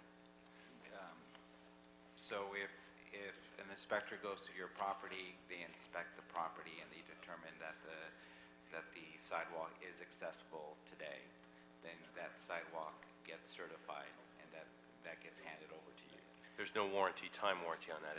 So if 6 months after the inspector is there, the tree rips up the sidewalk, it's the property owner's responsibility. So the policy that we're recommending determines whether a sidewalk is accessible based on a 5-year period. So the inspectors would evaluate the sidewalk. If it looks like it's accessible now, barely, but because of the neighboring tree or something else, it looks like within 5 years that in fact it may not be accessible, then we would go ahead and proceed and repair that sidewalk to ensure that it was a minimum of 5 years. So it's actually a lot more complicated than it seems to identify the accessibility of a sidewalk, and so we would want to make sure that the sidewalk would be accessible for a period of 5 years upon inspection. But there's no sort of grace period. 2 years later, you can go back and say, hey, it's only been 2 years and it's clearly broken now. Or something, maybe that's something we could think about. But I don't think we nuance the policy to that extent, but that's certainly something that could be proposed. But the objective is that the inspector will certify a sidewalk if they believe that in fact that sidewalk will be accessible over a 5-year period. Great, thank you. Thank you for the clarifying question. On that point, I think correct me if I'm wrong, Mr. Santana, if you feel differently, but my expectation would be that there wouldn't be a comprehensive proactive inspection program except where there's already repair taking place. So if a sidewalk is broken on a block and the city goes out, fixes that sidewalk, they're going to go from street to street to ensure the efficiency of the repair, to ensure the greatest degree of accessibility for the public. They're going to go street to street. So the 2 broken sidewalks in the middle of the block would be repaired, and then the entire sidewalk street to street would be certified. That is correct. I mean, what we're talking about here is making corridors accessible. It's not particularly helpful to a disabled person if they could now go in front of their home but then can't go anywhere else. So having, and as well in terms of efficiency, when a team goes to a particular neighborhood, that they identify the work that's required in that neighborhood, not just on a spot basis. If we can now turn it over, so we will. We're tabling A1, B1, and B2 since both committees have some issues with the release portion of the fixing and the release policy. And let's look now at item C1. Turn it over to Mr. Krikorian, or the C section on enforcement program options. Okay, so just to, again, not to put too fine a point on it, but under current law, but for the tree root exception, the city could have been for years going out and enforcing broken sidewalks and citing property owners for having a broken sidewalk. And unless the tree root exception applied, ordering that repair to be made. That is correct. Right? Now, we haven't done that, and that's our failing for not having done that. We also haven't been doing the repairs that are clearly the responsibility of the city. So it's worth, I think, taking a step back and realizing that for the first time in decades, we're actually doing that. But what is your recommendation regarding how, so as I understand your recommendation, if I can cut to the chase, with commercial properties, you would simply cite and enforce, giving a year of compliance time before a citation were issued. That is correct. With residential property, there would be no enforcement until such time as there's certification, either after a repair or because the sidewalk is already in good shape, and then when there's a subsequent breach, that's the only time that enforcement would begin. That's correct. And in addition to that, you're proposing, or I don't know if you've proposed, but some of us have discussed a moratorium on any enforcement to ensure that no property owner will be cited until 3 years or 5 years or some period of years after this program takes effect, so that everyone has the confidence of knowing that they won't be cited and asked to repair their sidewalk next year or 3 years from now. That is not part of our recommendation, but we are recommending that we give property owners at least 1 year to repair the sidewalk, so they would be informed of the need. It's already going, assuming that your council adopts a policy, let's say by the end of the calendar year, we believe once the policy is adopted, it will take a year for the various departments to put the program together, to hire up the staff that's necessary. And so in some ways, the public would be given a notice that the city is proceeding forward on a day certain, and certainly that you could establish what that day is. And then once the program is actually in implementation, and someone gets cited on a commercial property, then we're recommending that they be given at least 1 year to repair that sidewalk. Ultimately, if a property owner chooses not to repair the sidewalk, we do recommend that after a series of actions, that ultimately the city still repair it, but get reimbursed at the sale of the property. Okay, so we haven't spoken about other government entities yet, but state-owned properties, metro-owned properties, federally owned properties, school district, county, all other government entities other than the City of Los Angeles have their own direct responsibility to repair the sidewalks in front of their properties. Is that right? They have responsibility under the ADA to have their facilities or their service accessible to the public. And so we're not required under the settlement to address the sidewalks in front of other government agencies. That is correct. So members, the one issue of some urgency on enforcement that I would suggest is I think it would be entirely inappropriate for the taxpayers of Los Angeles to pay for the repair of sidewalks in front of the federal building, for example. That should be the federal government's responsibility, not Los Angeles' responsibility. So I would recommend that we immediately initiate an enforcement process or develop an enforcement process for other government entities. Perhaps with a 1-year moratorium before enforcement begins, but begin implementing that program now, so that we expect, so that other government entities know that we will be citing them and requiring them to repair their sidewalks after a year. In terms of others, I guess this is an appropriate time as any. I'd like to see whether members agree with the notion that commercial and residential properties be treated similarly in the city's initial the fix part of this program. Forget the release part for the moment, just the fix part of the program. As we undertake this process, should commercial properties be cited, as Mr. Santana is recommending, or should we go ahead and proceed in fixing those sidewalks as we will with residential sidewalks, and then provide a warranty thereafter? Mr. Blumenfield? Yeah, it's an interesting idea on the commercial. I had a motion a while back, back in February, to try to create an incentive program for the commercial properties, which I think may still make some sense. I know Mr. Buscana had something similar to rebate, but where we, to some extent, it goes on the philosophy that we should help fix them, but it also goes on the theory that they have resources and they can do this quickly if we incentivize it. So something to the effect of where if they do it within the first 6 months of our program, we'll match them, we'll do 75% of it or 85% of it, and they do the other 15 or 25%. And then we scale it back on a time release basis. So the first 6 months you get the benefit of a huge subsidy. Then it goes back 6 months, and then it goes back after a year or 2 years, you're 20%, 10%, and then at that point, since they should be capitalized, we have them repair it. So I think it's a little different than the residential because it's hard to assume that all residents have equal access to capital, and it's difficult for businesses to have access to capital, but they can make it a business expense. And if we properly incentivize them, it's both the carrot and the stick. And particularly for businesses, I think we should be using both carrot and stick. So it's a slight difference than just saying we should treat them the same. If I may. It's my understanding that you made this recommendation, Mr. Santana.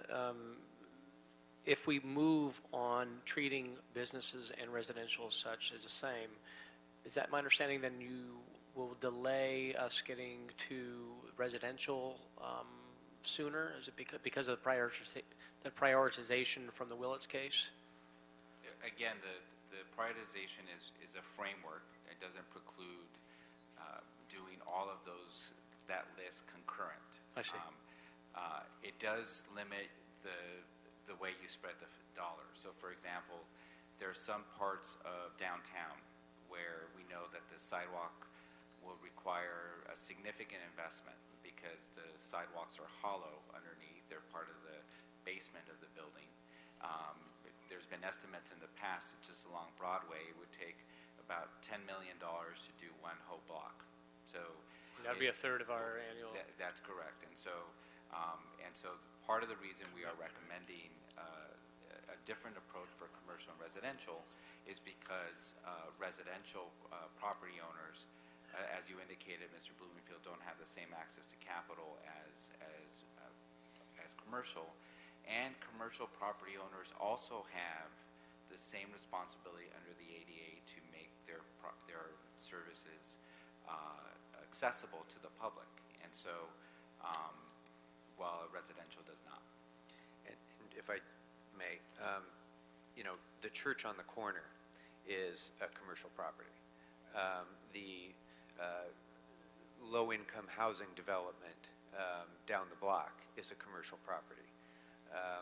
So I think once we start to suggest that, well, commercial properties have the means to do it, we also necessarily get caught up in that very difficult challenge of trying to differentiate wealthy commercial properties and very, very, and the exact opposite of that.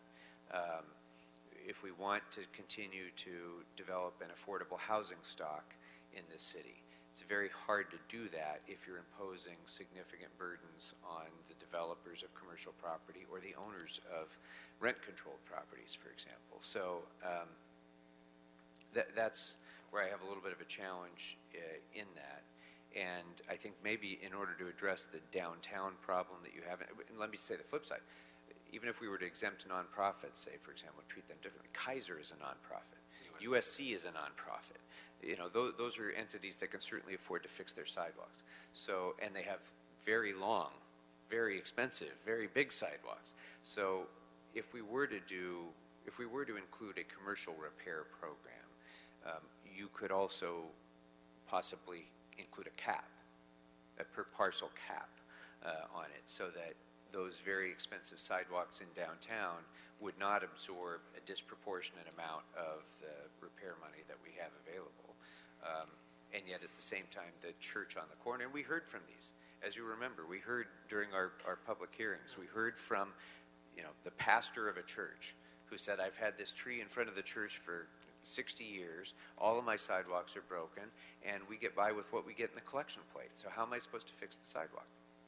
It's a fair question, and I think the answer to that is we should fix their sidewalk. And any delay in getting to our residential corridors, our residential areas, I mean, as Ms. Martinez pointed out, we want to fix as many sidewalks as quick as possible and the quickest way possible, and because that's where we're hearing it from as well. I know Mr. Englander and then Ms. Martinez had something. Oh, go ahead. Thank you. And I just wanted to thank you, Mr. Kokorian, for bringing that up. And looking at, and oftentimes when we have these conversations, quite frankly, and separating commercial from business, commercial is a lot of different things. Many commercial properties are residents living there, multifamily and the like, as you said, low income and nonprofits. And I think it's, on the flip side, there are many residential blocks and homes that are businesses. And so we got to think about that as well. And because why we have it on the books one way, it could be something completely different, be it a daycare or whatever that might be.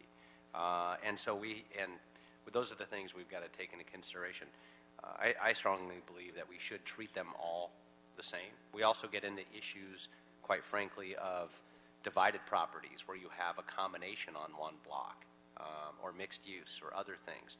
And under some of those equations, you often have, and I can think of one big one actually in my district right now, where you'd think it's one property owner and it would be simple to just go after or hold responsibility to or transfer back the rights or responsibility back to that property owner. But in fact, there are multiple property owners.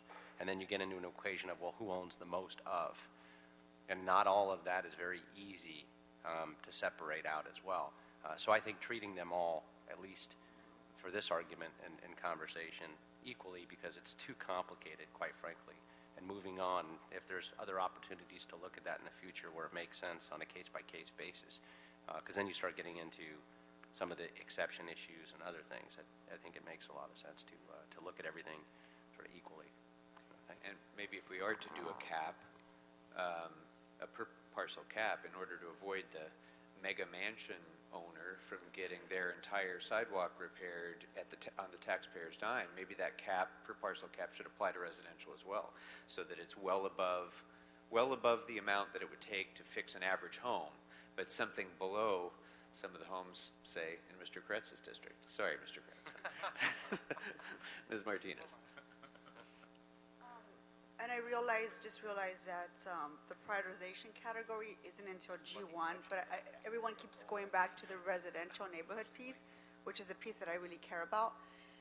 You mentioned the 20% of the village settlement going towards resident complaints, but isn't it also true that they have to be generated by an ADA complaint? So if I have a resident who uses a wheelchair to be able to get around, then they, of course, file a complaint to repair their sidewalk. That moves them in terms of the priority list. What happens to my neighborhoods where you don't have any ADA complaint generated sidewalks? What happens to those folks? Are their sidewalks ever going to get repaired? I want to be realistic about how we're going to get to fixing sidewalks. You know, we spend a lot of time discussing that very issue, and at the end of the day, you know, accessibility is for everyone. And so there was, if you believe that your sidewalk is inaccessible for a person who may be disabled, who may be trying to get to school, or a neighbor down the street, then we encourage you to call in and add your sidewalk to the list. We're not requiring, this is something the advocates felt very strongly about, that there be a certification of disability, that you yourself have to be the person who's disabled and be able to prove that you are. They felt strongly that any person should be able to access any part of the city. But this is a settlement about accessibility, so that's why there's been an emphasis placed on that. But if an individual, if you yourself may not be disabled, but you know that your sidewalk is inaccessible to people in the neighborhood who are trying to get from one point to the next, then you are encouraged to call that in, and you would be, that sidewalk would be repaired under whatever scenario your council ultimately agrees to. Yeah, and I completely understand the basis of the settlement, and I agree with it. What I'm trying to get to is how do we get to the neighborhoods who probably don't fall in that category, but whose children have every right to play on the sidewalk and ride their bikes, and senior citizens who need to get around. I'm just trying to figure out how we're going to get to those residential neighborhoods as well, without having the burden fall on them to have to pay for their sidewalks, but being realistic about how we're going to pay for this. Mr. O'Farrell. Thank you, Mr. Chair. And thank you, Mr. Farfan, and thank you, Mr. Santana, for your extensive work in preparing this report. I have a comment about the business repair piece, the private industry, business, nonprofits, et cetera. I was at a church yesterday morning at an event, and there was a tree uplifting the sidewalk, and they indeed struggle with their collections as well. And then I was recalling several years ago when the city had the 50-50 repair program, and each council district was allotted a certain amount of money to then encourage a program wherein the city would do a 50% match for funding a sidewalk repair. It was primarily reserved for residences. I know that some of the wealthier districts just, gobbled up the pot really quickly, but some of the poorer council districts did not. I know in the 13th district, we had exactly 6 takers district-wide, which was way, way below what we expected it to be able to deliver. So we then made the case that we could encourage some of these private businesses to engage, take advantage of the 50-50 program, and so it helped. If we accept that we will now, through the Willett settlement, fund all sidewalk repairs, even for businesses, that is a paradigm shift in what we do now, and that is going to eat up a lot of the money. I, for one, would want to make sure that we explore every option. Perhaps we talk about a 50-50 share program for the businesses. They need our help as well, and it is going to be very hard to distinguish between those with adequate resources and those without. In my district, it runs the gamut. We have businesses that struggle, property owners in commercial districts that struggle just to get by, and they're going to need some assistance. So I'd like to expand this conversation to include options that might include a match in a simplified way. Since we're on C, I have a question about C5, which I'll go ahead and ask, and that is under the inspection program. We have a lot of neighborhoods. They're primarily in residential areas, but not entirely, where mysteriously a sidewalk just wasn't ever built. And I think most neighborhoods can probably recall places where a sidewalk just abruptly ends for a whole entire stretch. I can give you street names in my district where that mysteriously occurs. Through this inspection program, where we actually identify where their sidewalks are broken or damaged or in need of repair, will we also be identifying locations where sidewalks don't exist but could? Will that be part of what we address in the Willits case? I would argue that that should be a consideration because, of course, there are ADA issues as well involved when you're in a neighborhood and all of a sudden there's just not a sidewalk there, and there should be. And oftentimes it would be impassable by a motorized wheelchair or a wheelchair. So that's one of the issues I have. And then in terms of the EIR, I have a question about the EIR, but that's not until letter L. So I can ask it now, or we can wait until we get to L. Are we going for it now? We're going for it now? Okay. In terms of doing an EIR, would it indeed be possible? I want to make sure that, to the point, a lot of points that people have made, my colleagues have made today so far, we just want to get the sidewalks done. We want to get them repaired ASAP. I would love for heavier weight to be given to the residential areas. To that point, have we received confirmation that we could indeed begin sidewalk repairs while concurrently going through the process of an environmental impact review? Is Yes. that doable, legal? Yes. It's sound, it's not something we have to worry about, or? The this recommendation is in concurrence with the best advice we received from the city attorney's office. All right, terrific. Thank you. That answers that question. If I could go back to the number of questions that are being raised about the commercial versus residential, the proposal that Mr. Krikorian issued, and I think there's been a number of suggestions that there be some kind of 50-50 or some other version of that. Essentially, if you think about the proposal Mr. Krikorian laid out, it is in essence a cost-sharing program, because based on if we get directed to work with the departments to figure out what on average is the cost of repairing a sidewalk. If a sidewalk is in fact above that average, then I think what Mr. Krikorian is suggesting is that cost sharing would be both the burden of the cities and the property owner. So it's one way to consider, instead of creating a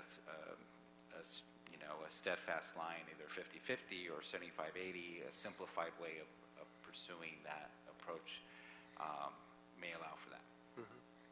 And one, just to finish up here, in terms of the economy of scale, and I know in your report you recommend preferred lists, I would encourage, once we finalize the plan, that we could also take this in packages of street segments at a time, especially in our commercial districts, because the cost is going to be so much lower when there are multiple addresses within a geographic area. I think it's going to be really important. I know that there are considerable cost savings when we place new sidewalks in grids. That's the way we've always done it in the 13th District. I know it saves a lot of money, and since we're talking about replacing every broken sidewalk in the city, I think it's going to be of incredible importance.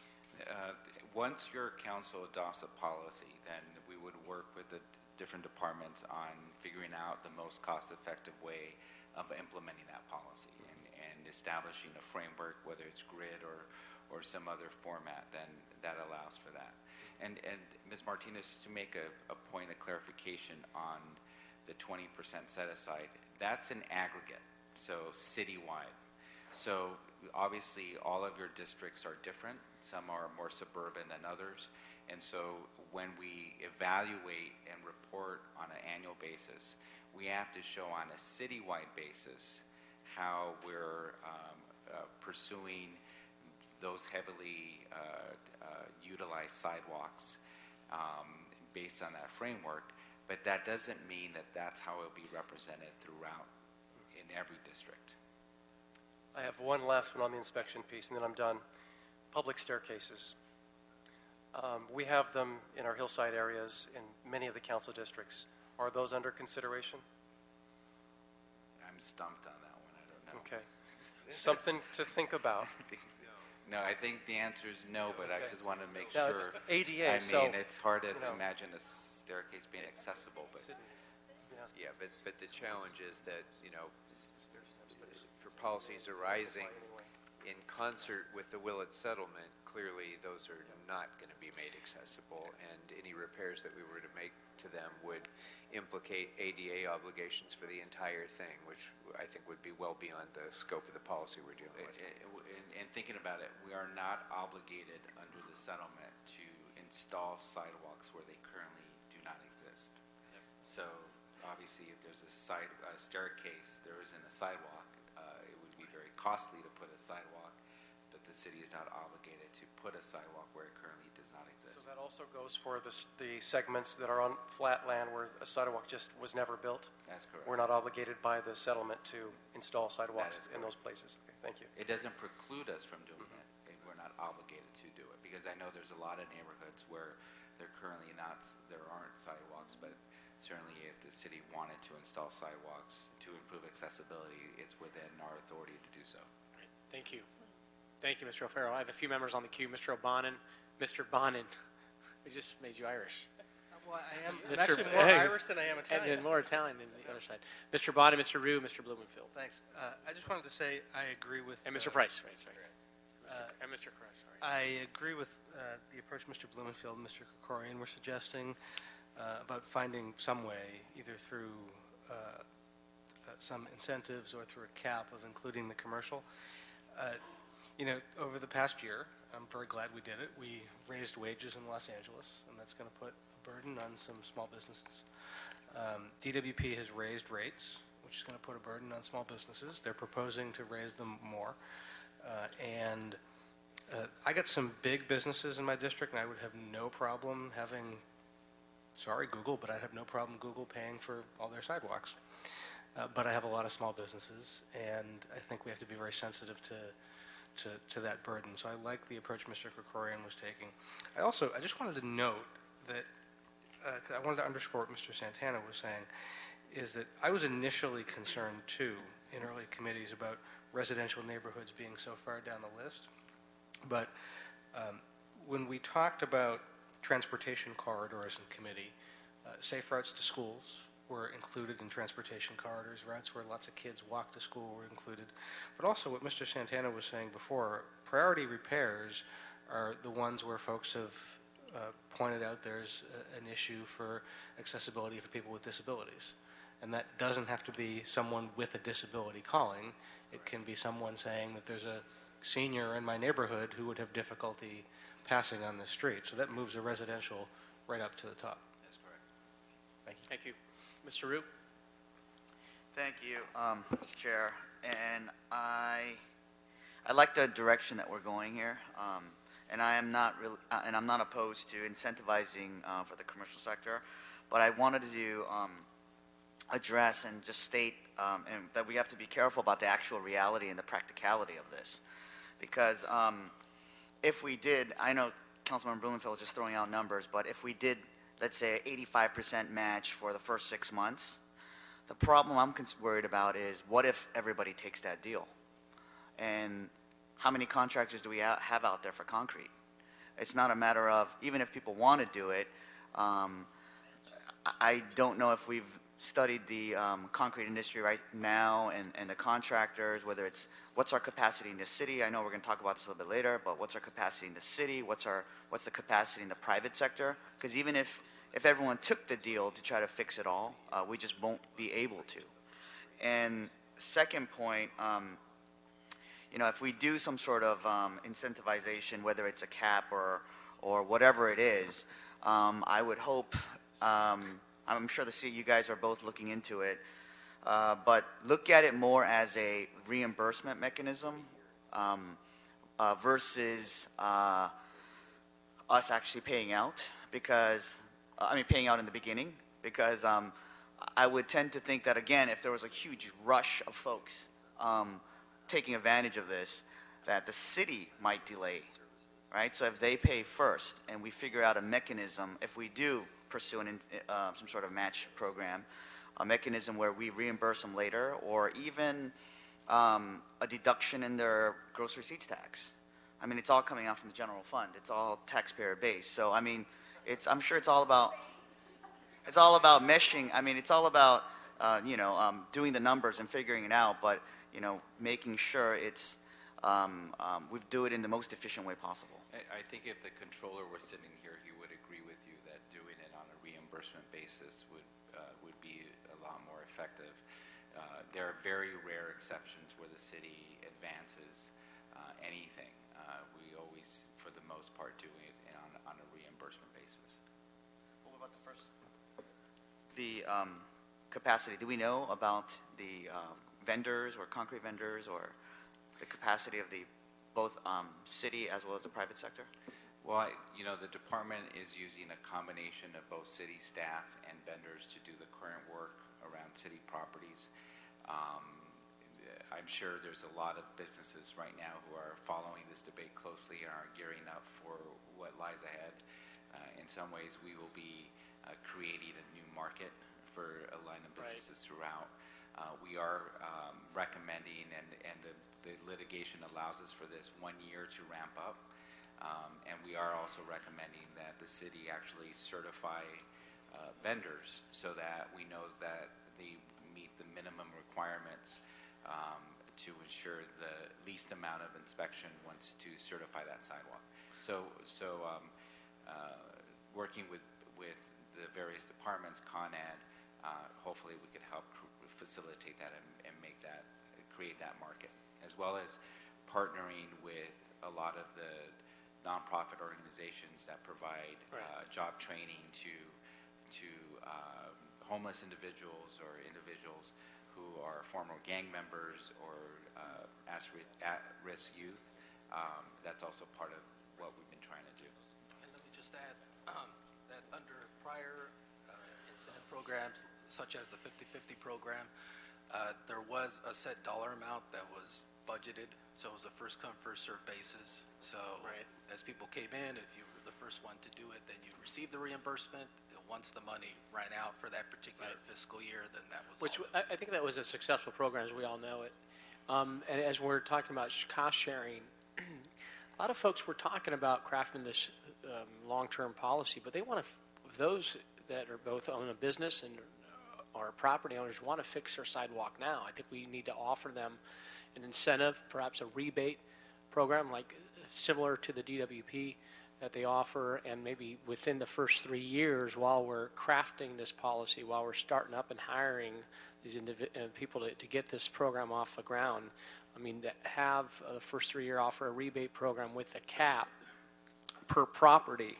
And that's something I'd like to even throw that out there to both committees, to implement $1 per square foot rebate program. I do know that we have a couple other members here, Mr. Blumenfield, Mr. Price, and Koretz as well. Join the discussion. Just a question, general question, the commercial versus residential, what's the breakdown in terms of sidewalks? Are most of the sidewalks residential? Is it 80, 20, 50, 50? I have to turn to the... Because as we talk about it, trying to get a sense of what is the scale that we're talking about. Even ballpark.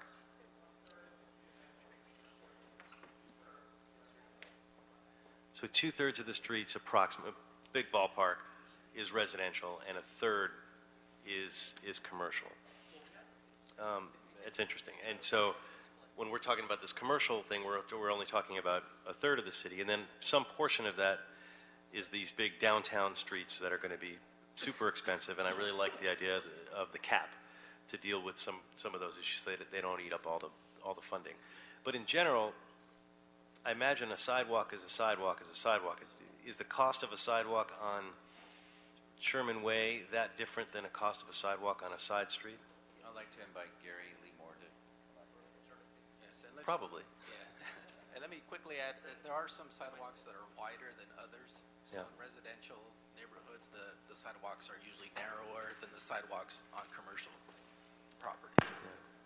Good afternoon, Gary Leemore, City Engineer. The average cost of a sidewalk we're seeing across the city, it's running about the same cost from our contractors. So it's not varying greatly from different areas right now. So commercial sidewalk versus a residential sidewalk is relatively similar? On a square foot cost basis, yes. But once again, it all depends if there's traffic mitigation measures that would have to be employed while they were doing the work might add to the cost. But the actual cost and removal of the concrete is about the same across the city, commercial, residential. Except when you get to downtown where the costs are skyrocketing. When you have a basement, Sure. as Mr. Santana said, yes. I was talking about, I should clarify my answer. We're talking about removing and repairing typical concrete sidewalks that have a soil underneath the sidewalk. Right. So it's good to know, because when we're talking about the commercial versus the residential and whether or not we're overly subsidizing, it's good to have the ballpark sense of it. So if we did have a program for all sidewalks equally that was capped, that would be great for the 2/3 that are residential, and then for the 1/3 that's commercial, a good portion of their sidewalks would be covered. It wouldn't be that much more expensive for those properties that would be above typically they would be the ones that would be above the cap, right? Well, once again, on a commercial property, it would be based on the varying width of the sidewalk. Right. There's, when you go down certain streets that have a 5-foot wide sidewalk, the same as in a residential area, then the cost would be very similar. but if you got into a greater commercial area with a wider sidewalk, I was on a square foot basis I was referring to, but it depends on the width. That makes sense. So I could see some sort of a hybrid where we do across the board coverage of, the average cost that's for business and for commercial, but that's capped. And then we could also build in for the marginal costs for the next X amount of dollars an incentive program, and then leave aside the high cost buildings that can pay for themselves because they're skyscrapers in terms of the additional costs. So we could incorporate everything that everybody's talking about, the covering both, having a cap, and having an incentive for commercials, properties that exceed that cap, without breaking our budget. So that's, I think, is an interesting approach to go. I had another question about the priority. So as was pointed out, on residential, or if somebody calls in a priority, that street goes into the 20% of accessibility. Is it more likely that are priorities limited to residential, or could they be commercial as well? Well, under the settlement, our goal is to make those sidewalks are the most heavily utilized accessible. So my recommendation would be that if someone calls in complaining about a sidewalk needing repair on Wilshire, for example, then that be counted against the 80%. And that as an objective, as a larger policy direction, that the 20% really be committed to commercial. Wait, you said Wilshire versus commercial? No, I'm sorry, residential. So the complaint-driven, it was the intention of our negotiations that really was an effort to focus around residential, and the 80 to focus on those that are most heavily utilized. And so if someone complains about Wilshire Boulevard, then that really falls under the 80% than the 20%. And then the complications like multi-use commercial on the bottom, housing on the top, that would fall into the 80%? Again, that's something that could be, we didn't get into that level of nuance in terms of how it's broken up, but we could certainly come back with recommendations on how to do that. I guess the underlying issue here is that once you establish the premise of some form of fix and release program, then that becomes a foundation. The level of subsidy beyond that is what really you're talking about today, whether there's a cap, whether there's a 50-50 or incentivized program. And the settlement itself doesn't require that whatever you decide stay for the next 30 years. So the evolution of the subsidy can in fact evolve as the program evolves. But the question, really the underlying question, which is, that's why we put it as the first one, is ultimately whose responsibility is it eventually, and then from that, what are the various degrees to getting there? Thank you. Mr. Price, followed by corrects. And maybe as the council president said, we can land this plane. Yeah, I certainly like the idea of the incentives or some kind of a cap as it relates to businesses, and I think we should be doing both, business and residential. In my area, for an example, some of the major commercial corridors, Broadway, San Pedro, Avalon, are commercial and residential. Matter of fact, a lot of times the residential has been converted to business there on that corridor. And so, if we're making improvements along there, it's going to be crazy to do the place where someone's living, but not where the business is located. I think that makes sense. Also, though, I think we should really be creating a deep bench of businesses that can do this work. I know, we're talking about small businesses. That certainly is one group, but the nonprofit organizations that can do it, I think we ought to be plugging in, as you suggested, Mrs. Santana, with the workforce centers, so we can, get the high risk residents involved that have an interest in this kind of construction. It's going to be a great way to provide training and some long-term employment. If we're talking about doing, and some employment that can be a skill that can be transferred, to other projects. And so I think anything we can do to advance that, we have to. Businesses and residential areas combined, incentives for businesses, larger businesses. We know the big ones are going to do it on their own. I mean, it's just in their natural interest. It's the small, medium-sized business that may be sort of marginal that they need to urge or push, and I think we can do that. Again, in my community, it's back to quality of life. And, if we're talking about small businesses or residential area, and I've also got lots of areas like yours where there are no sidewalks. There have never been sidewalks. And so, we've got to, I think, try to address all these issues in a fair and equitable way. Thanks. Thank you, Mr. Chair. A few concerns. One is with the idea of having governments do this right away, because I think we have to be careful with that too. Can the federal government fix the sidewalk around their courthouse? Sure they can. Can LAUSD afford to fix the sidewalks around all their schools while charter schools are threatening to bankrupt them? Maybe not. So I think we want to be extra careful with LAUSD that we don't put such a strong burden on them at the wrong time that we actually put them out of business or something close to that.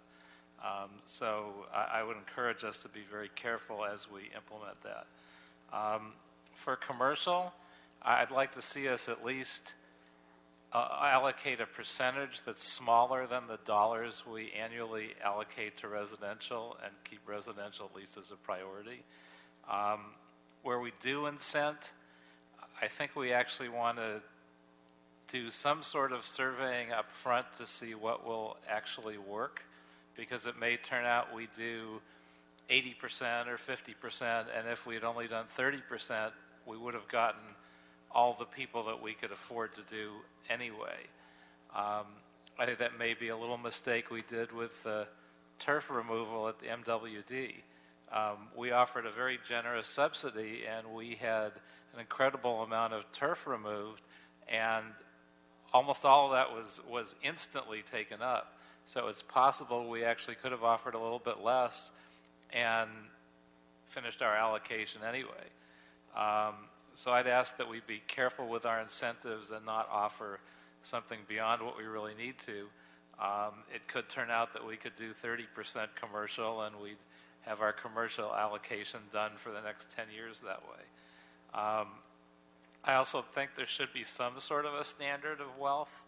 I don't think that a 70-story building should be having equal access to the incentives to some church on the corner that can barely afford to do it. It may be complicated, but I think it makes a lot of sense to do that. So I think we have to set some sort of a standard. I think we also want to try to get as much bang for our buck. So at least in the early stages, I'm not sure I'd be happy to hear that we spent our $30 million on 3 blocks of Broadway that were the most expensive in the city. In fairness, I think we have to do those eventually, but I think we ideally start with the ones that cost a pretty standard amount, so we get a lot further into the program. And one last idea, which I could bring up here any other time.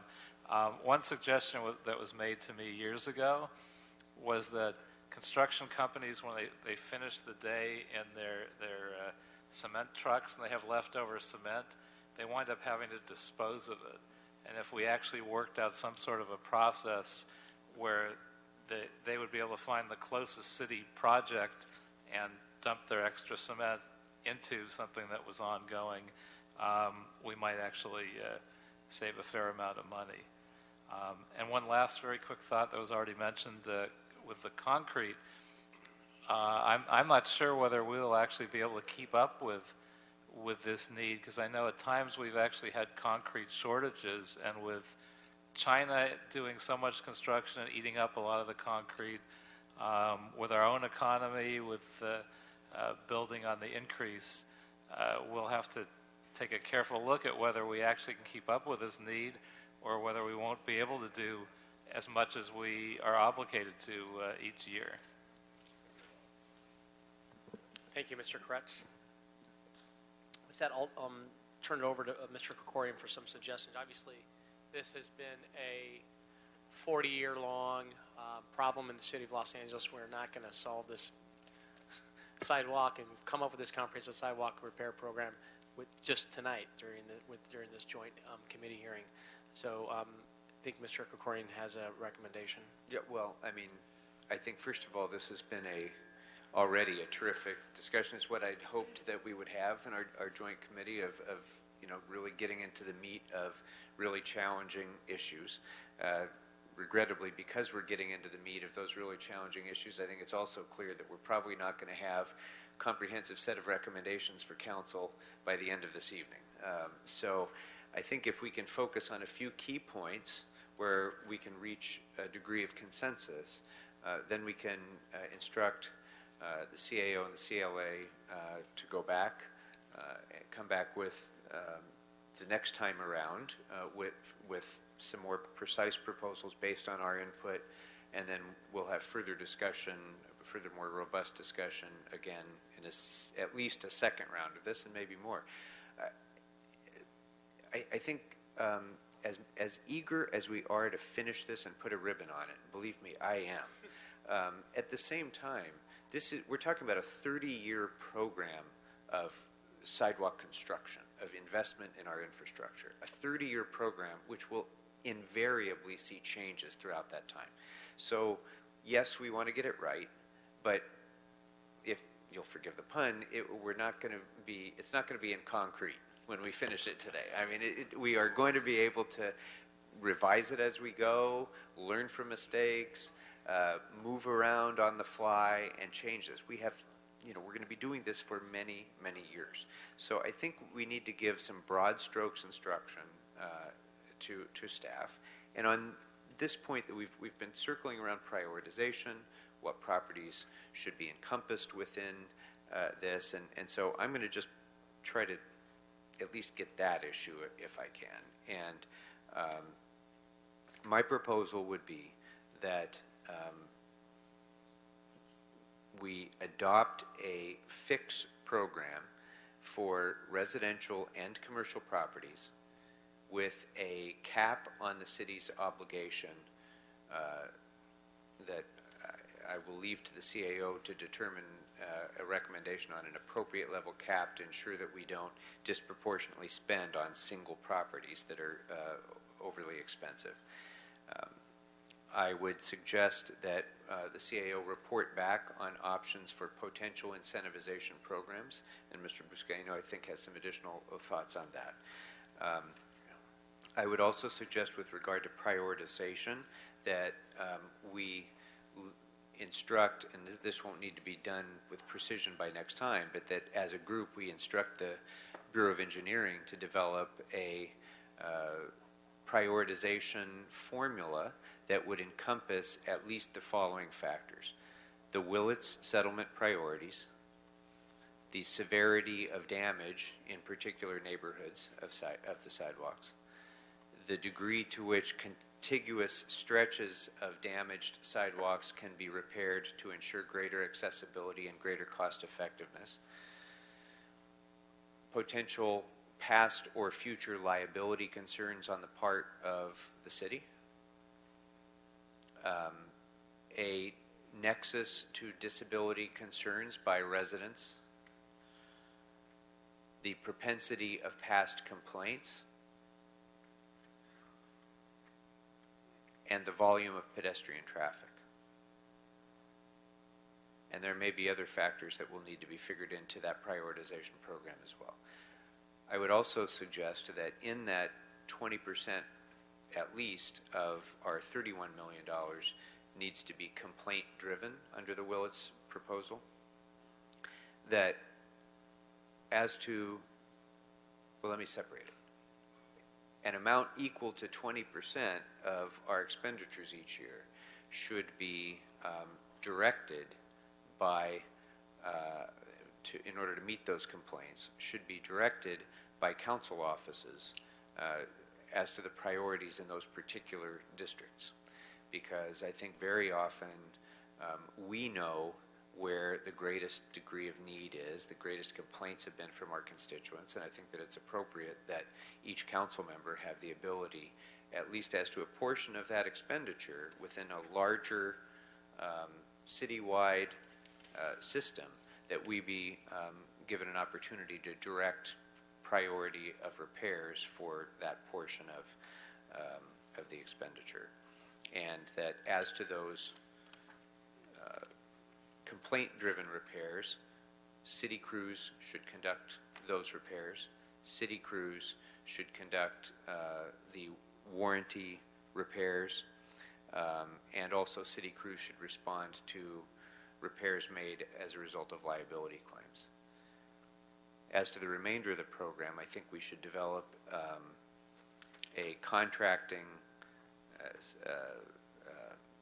scenario based on regional RFPs, so that each area of the city, and I don't know how we'll define those areas, but each section of the city, there can be an RFP issued to contractors. It needn't be an exclusive contractor for a particular area, but so that we focus cost effectiveness by regional concentration, that we contract that out to the lowest responsible bidders, so that we can create jobs in the private sector and get the work done as quickly as we can. Appreciate that. So if anybody has any thoughts on that, if maybe we have a direction that we can go forward at least on those points. Mr. England. I'd like to second that. I like everything you tried to capture it all. I just ask for two friendlies on that, if I could. One is to also report back on an inventory system, so we can start an actual inventory system and start capturing not only what needs to be done, what we've done. So I didn't hear that. So just to be clear on that, I think we will certainly need an inventory system as we go forward and as repairs are made. But where the council has spoken out kind of forcefully in the past is if you're talking about a citywide inventory and the cost involved with that, which is estimated to be $10 million, is money that's taken out of concrete. So correct. And so I wasn't asking for that to be developed now, but to make sure we don't lose it. So to report back, which is why it was a report back, to report back on the developments of an inventory system. Led by, I had one more on that though, led by BOE, if I could, because I think that probably makes the most sense for this. Very good. At that point. And then the last thing to add, if I could, on that, while it's minor, because I think you hit the majority of it, on the council district portion of the 20% that you suggested via the complaint-driven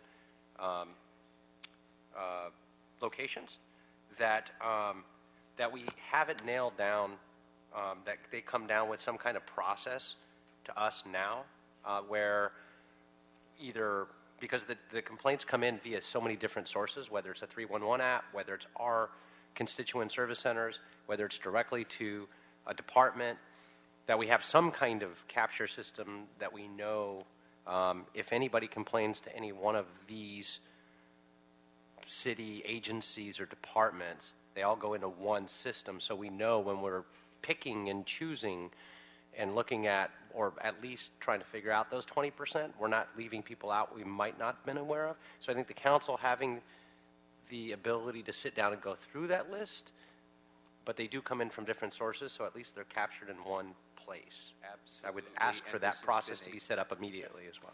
This has been a great source of frustration because the city attorney has a list, for example, street services has a list, 311 has a list, council districts have a list, and we have not to date as a city been able to consolidate those complaints into a single accessible database that all of us can utilize. And I think that's really important to have. We've discussed this at length, and I think as part of the report back, a specific proposal for how to capture all of those complaints in a single usable format would be very, very helpful. Thank you for those. And then the last thing, those are all my suggested changes, or those?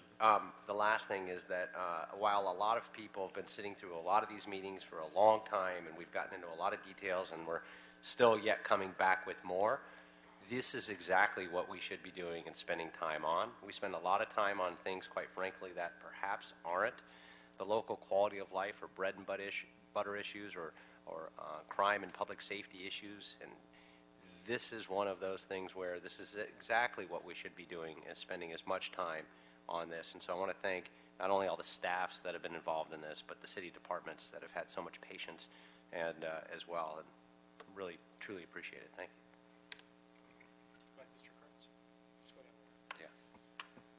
Yeah, a couple other things I wanted to add that were discussed, at least in passing. One is, I think, a criteria has to be protection of our tree canopy. Otherwise, as I mentioned before, I think we will accelerate climate change dramatically, including, as was suggested before, meandering sidewalks and other ways to save trees as much as possible, and to prioritize sidewalks, hopefully, that don't damage our tree canopy as we begin to fix them.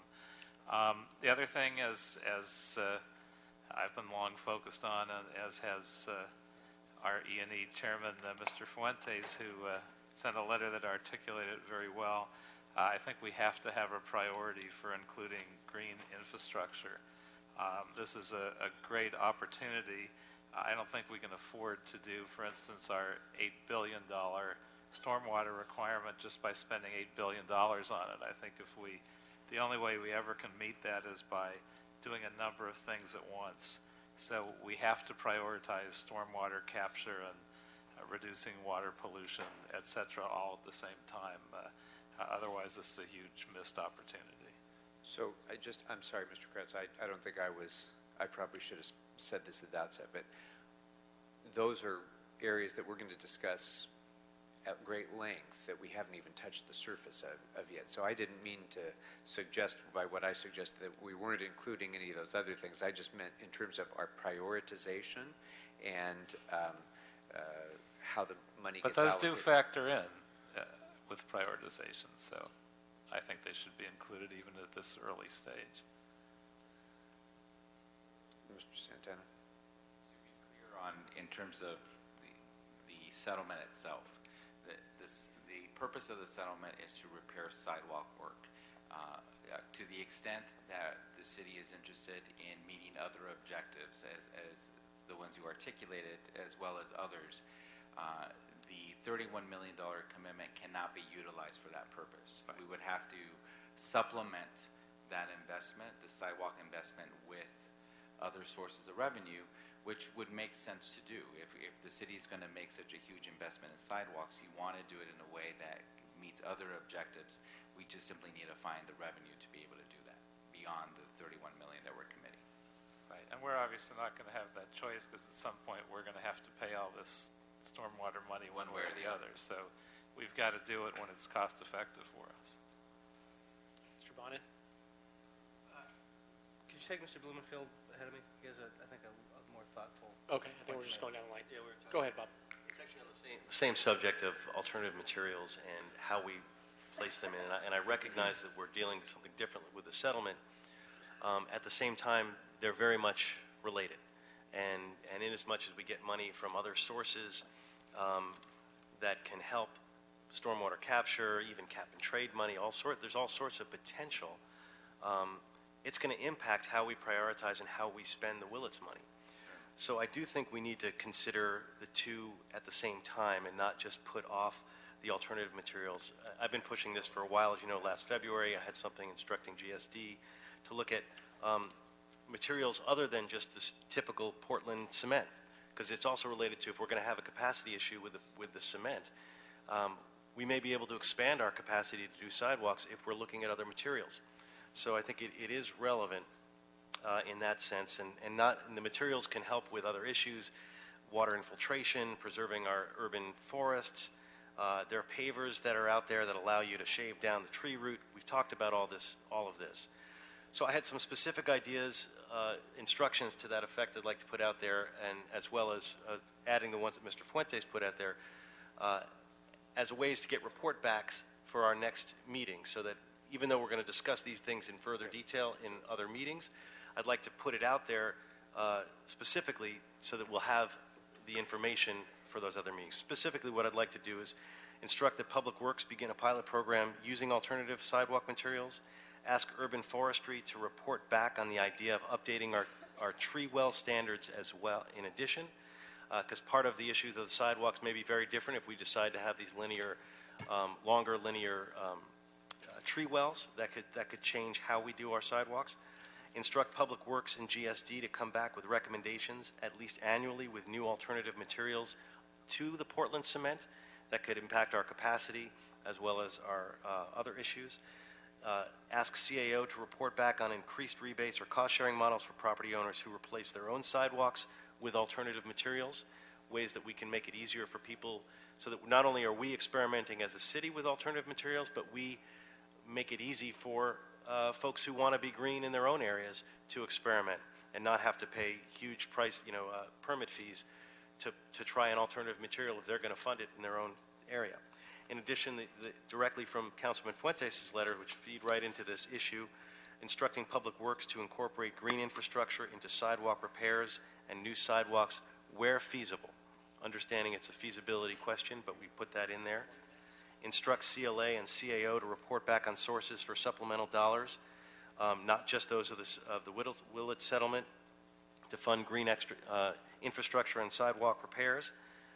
There's a number of things that are out there. Instruct relevant departments to incorporate identified flood locations and infiltration opportunities in its sidewalk inventory and asset management system as we put that forward. And also, finally, to instruct Public Works to make green infrastructure standards plans easily available to the public for implementation in sidewalk repairs projects that are performed by property owners.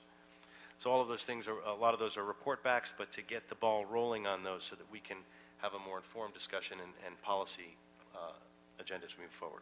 Indeed. Mr. Bonnet, thank you. Thank you, Mr. Buscaino. I just wanted to make one point, and I think some of this got captured in Mr. Krikorian's recommendations. I just wanted to flesh it out a little bit more and maybe add if it isn't. I mean, what we're trying to do is we're trying to create a system of mobility for people who are pedestrians. We've done a lot of work on this with the mobility plan, creating enhanced pedestrian networks and all. And as we do this and as we build out the sidewalks, there's a lot of efforts that are sort of planning efforts that are happening in tandem or parallel. And I just want to make sure we're integrating with Vision Zero, which is demonstrating or giving us data, actual hard numbers, data on where the highest injury networks are in the city. The mobility plan, which actually is one of its goals, is to make sure we do our sidewalks in half the time. The Mayor's Great Streets program, the Public Works Green Streets Working Group, and 2 metro efforts, which is the First Mile, Last Mile Strategic Plan and the Active Transportation Strategic Plan. Those are all things that are finding different ways to call out pedestrian safety and pedestrian networks, and it would make considerable sense for us to sort of be prioritizing in a way that maximizes those resources as well. Agreed, and I'd certainly accept that as a friendly amendment, and I think BOE is centrally involved in all of those issues anyway, so that they would be the natural point of coordination of all of those things. And so that we can just sort of dispose of things, if I can, Mr. Yes, go ahead.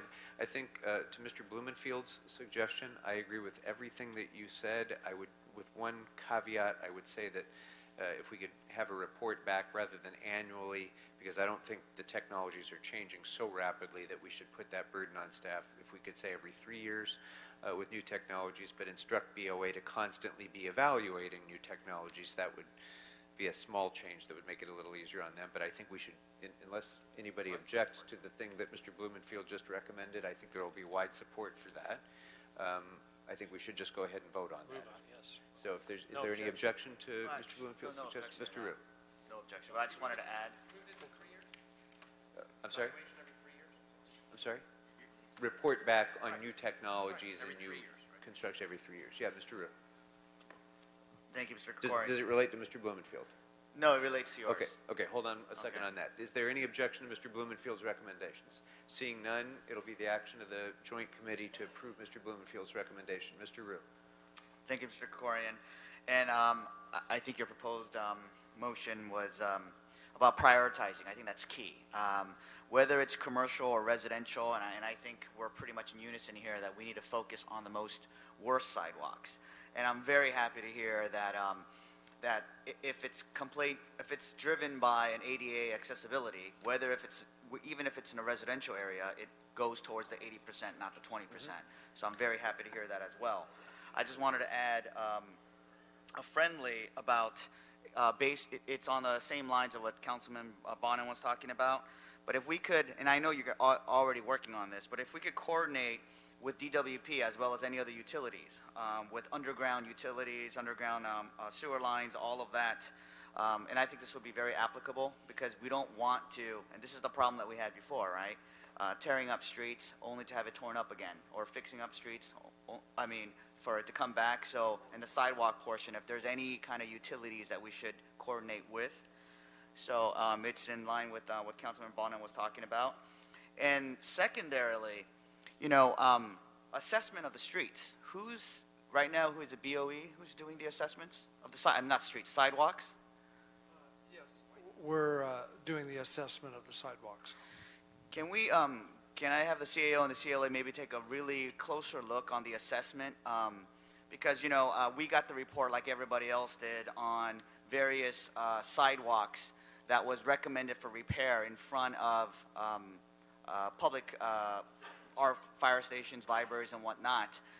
And I sent my deputies out there, and we looked at the streets. We took pictures of it. We can't find where the damage is. And we can't be repairing, and I'm more than willing to share this with my colleagues, repairing sidewalks with minimal or almost no damage when we have, sidewalks with that are 4 foot off the ground, and it's not a good justification. So I think we need to focus on, again, worst of the worst, because we have, and I actually asked to stop, not to repair these sidewalks, because this is taxpayer dollars here, and I can't see where the damage is. So we need to, I'd rather hold on to this so we could fix the worst of the worst, whether it's commercial or residential, and so we could be more accountable to our constituents. So, and with that said, also, are we parking lots, city-owned parking lots? Is that considered? Can we? Certainly, you could supplement, but you cannot use the commitment under the settlement for parking lots. So, you could up to the parking lot. This is certainly to be able to get to this parking lot, but yeah, to the parking lot. That's what I meant. No, you could, around the parking lot. Around the parking lot. Yes, that would qualify. In fact, we just did that around El Pueblo, the big parking lot off of Sunset Boulevard. So a public parking lot would consider equivalent to a library or a. Not the parking lot itself, but the sidewalk around it. Yes, the department has been doing that. Okay, because we did make that request before.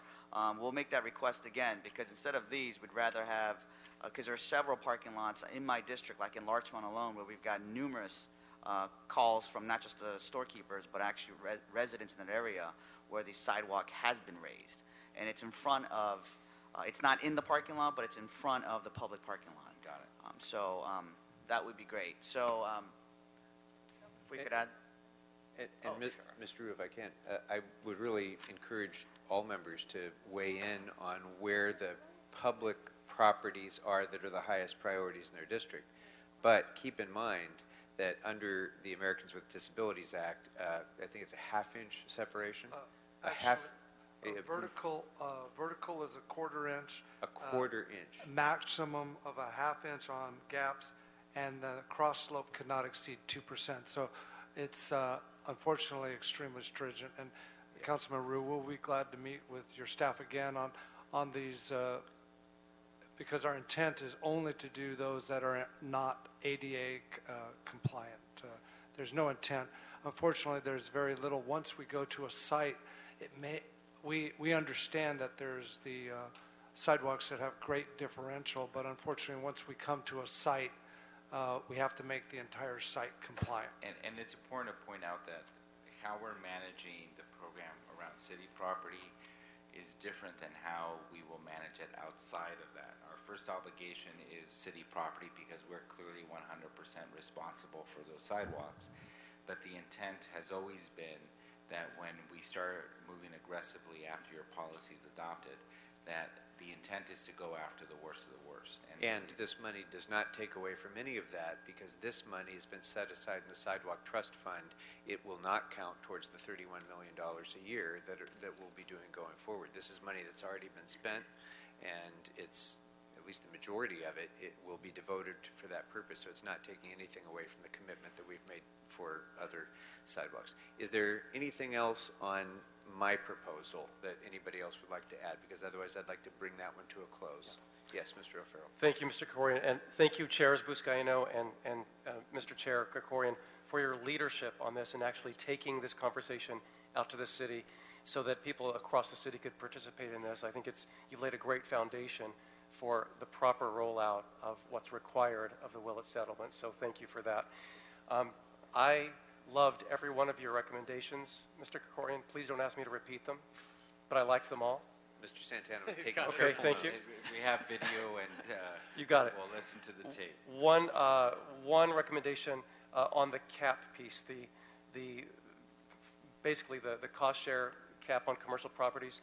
If you could report back on a general cap and then a yearly cap, because it is possible that it might be overwhelmingly popular, and we want to be able to gauge on that. And I think if we could come back with a yearly arrangement scheme, that could also be helpful. So just so everyone was clear in what I was talking about with the cap, because I think some people are saying different things about the cap. What I meant was the city's commitment would be limited to a maximum amount of expenditure per parcel, so that we don't go to the, 12,000 square foot house, which has a 400 foot sidewalk or something, and have to repair that at that considerable expense when, that's not the average house. Or conversely, the commercial properties downtown where it's $1 million repair for a sidewalk that would, so I'm just saying per parcel, select some reasonable cap so that the average homeowner would fall underneath that cap and would get full payment, full repair, but we wouldn't be subsidizing the wealthiest property owners. Great, and since this is a yearly program anyway, that would already, my concern will already be accounted for. Exactly right. Thank you. Mr. Kretz. No, it's been long enough. I don't remember exactly what was in your proposal, but I think dealing with governments was, and I want to be sure we call out LAUSD and the fact that we may need to deal with them in a less aggressive way. That was not part of this proposal, although I did mention it earlier. You did. That's why I thought it might have been part. I did mention it earlier, and honestly, I would not support that. LAUSD needs to fix their sidewalks so kids don't fall and get hurt, so that disabled kids can get into school. Sorry, they have to do it. And we have to do it. They have to do it. And I would not give them any solace or respite on that. I would tell them if they're not fixing their sidewalk, fix them. If I could add, again, under the ADA, the LAUSD, as well as any government entity, is obligated to have their schools accessible. The plaintiffs, in fact, in the Bay Area sued the San Francisco Unified School District for failing to have accessible sidewalks, and have discussed possibly doing the same here. And they'll be the next Right, ones to be well, sued. I'm not Everybody's- disagreeing with that, by the way, but what I am saying is we're giving ourselves 30 years to do this in the settlement. If we tell them, all right, you've got a year, you've got to do all your schools, I think it would be overly aggressive and could even put them out of business. So I think we need to have some flexibility for them as we have for ourselves. Well, we're not. We're fixing our sidewalks today. We're fixing the city-owned property sidewalks as we speak right now. There's a crew fixing a sidewalk someplace. We're doing it now. Everybody else should do it now. And the 30 years is for our enforcement obligation that we have, which we're now undertaking, but for private and other sidewalks. But city-owned properties, we aren't delaying a week. We've already been started on it for the last 2 years. So I think I get what you're saying. I mean, I don't think, obviously, we're not going to be going and threatening to shut schools down if they haven't done the work. But I think it's perfectly in order to start demanding that other government entities step up and do the repairs that they're already required to do anyway. They're going to get sued if they don't. So it's really not even an extra burden that we're adding, because they're going to get sued. As long as we Mr. don't give them Santos such a short timeline that they really can't yeah, honestly like I think complete I'd suggested at least a year. So, you know, we start the citation program and we give them at least a year. And but as Ms. Martinez was just saying, they're already obligated to do it. In many cases, they already are doing. Whenever school is remodeled or rebuilt, they're already doing the sidewalks anyway.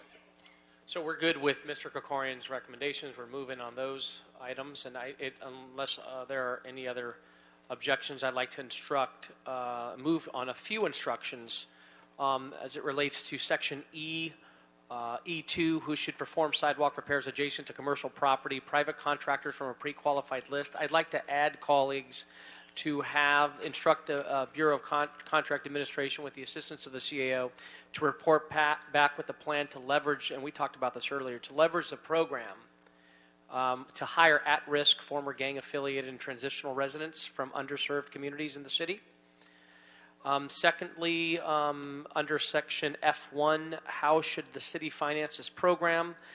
Seek private financing or bond against future expenditures. I'd like to add the instruction to instruct the CAO to report back with financing program delivery options that accelerate the work plan from 30 years to 15 years. I know that our businesses and residents are not going to sit around 30 years waiting for their sidewalk to be repaired. So if there's a way that we can cut that in half, I'd like to hear that from the CAO. And I think we've beaten this issue on the rebate program. J2, what type of program should be offered to property owners to incentivize proactive repairs? So those businesses and residents who are going to make the repairs on their own, we're looking at I'd like to see a per square foot rebate available for the first 3 years. Again, trying to move forward on repairs quick as possible.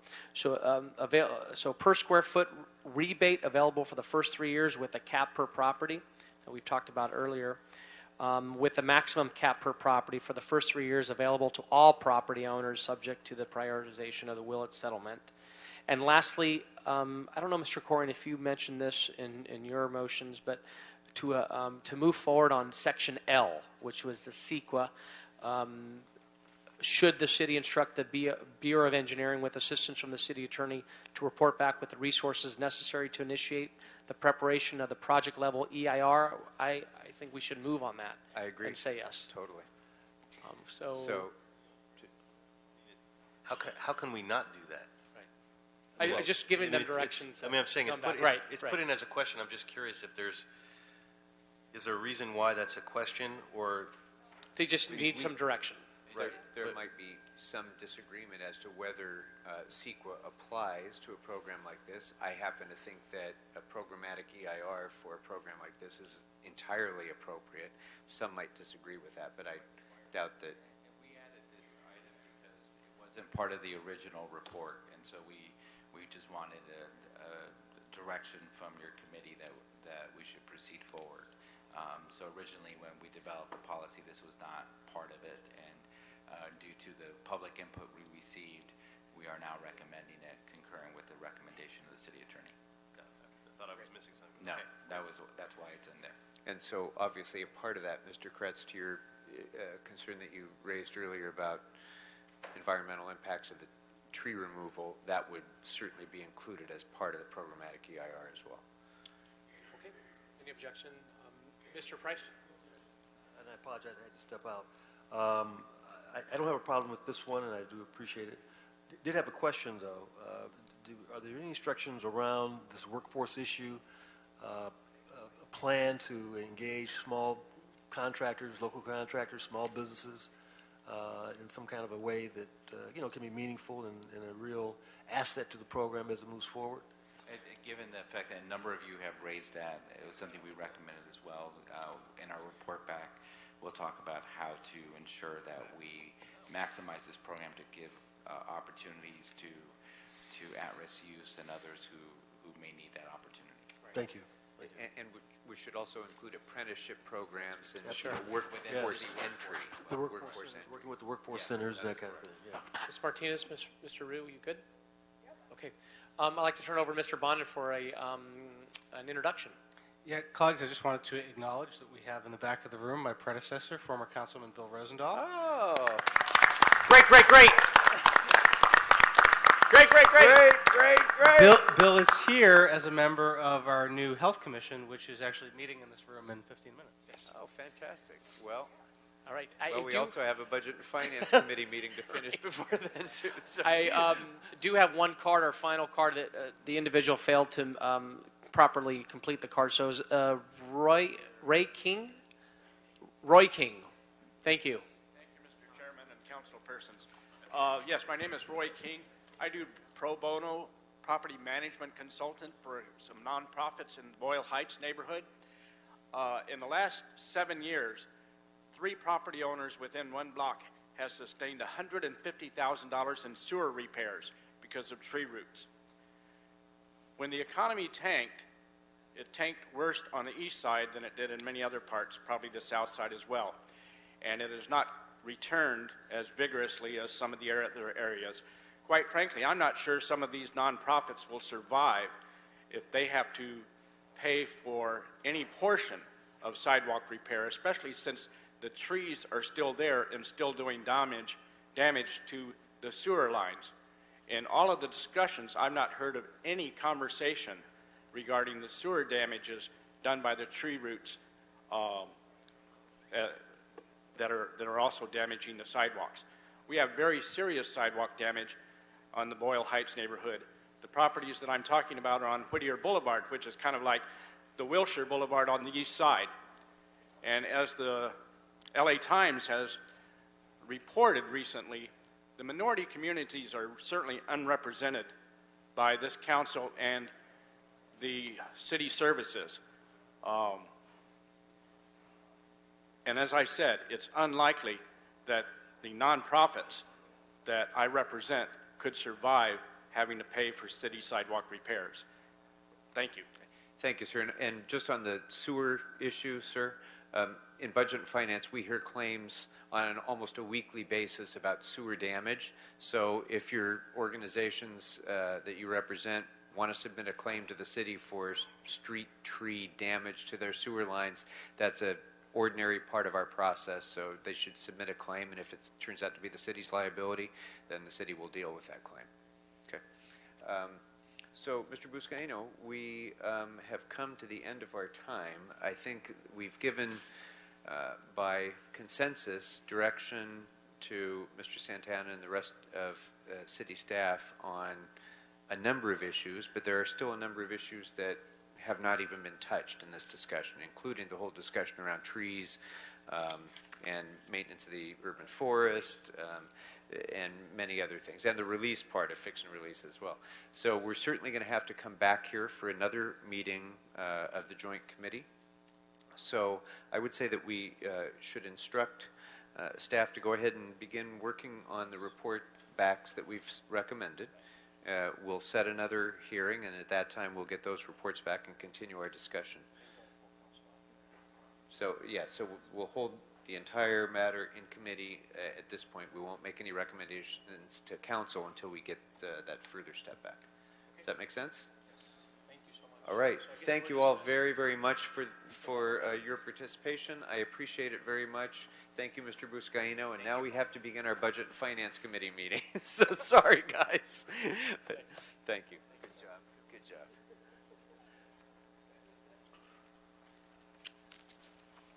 Okay.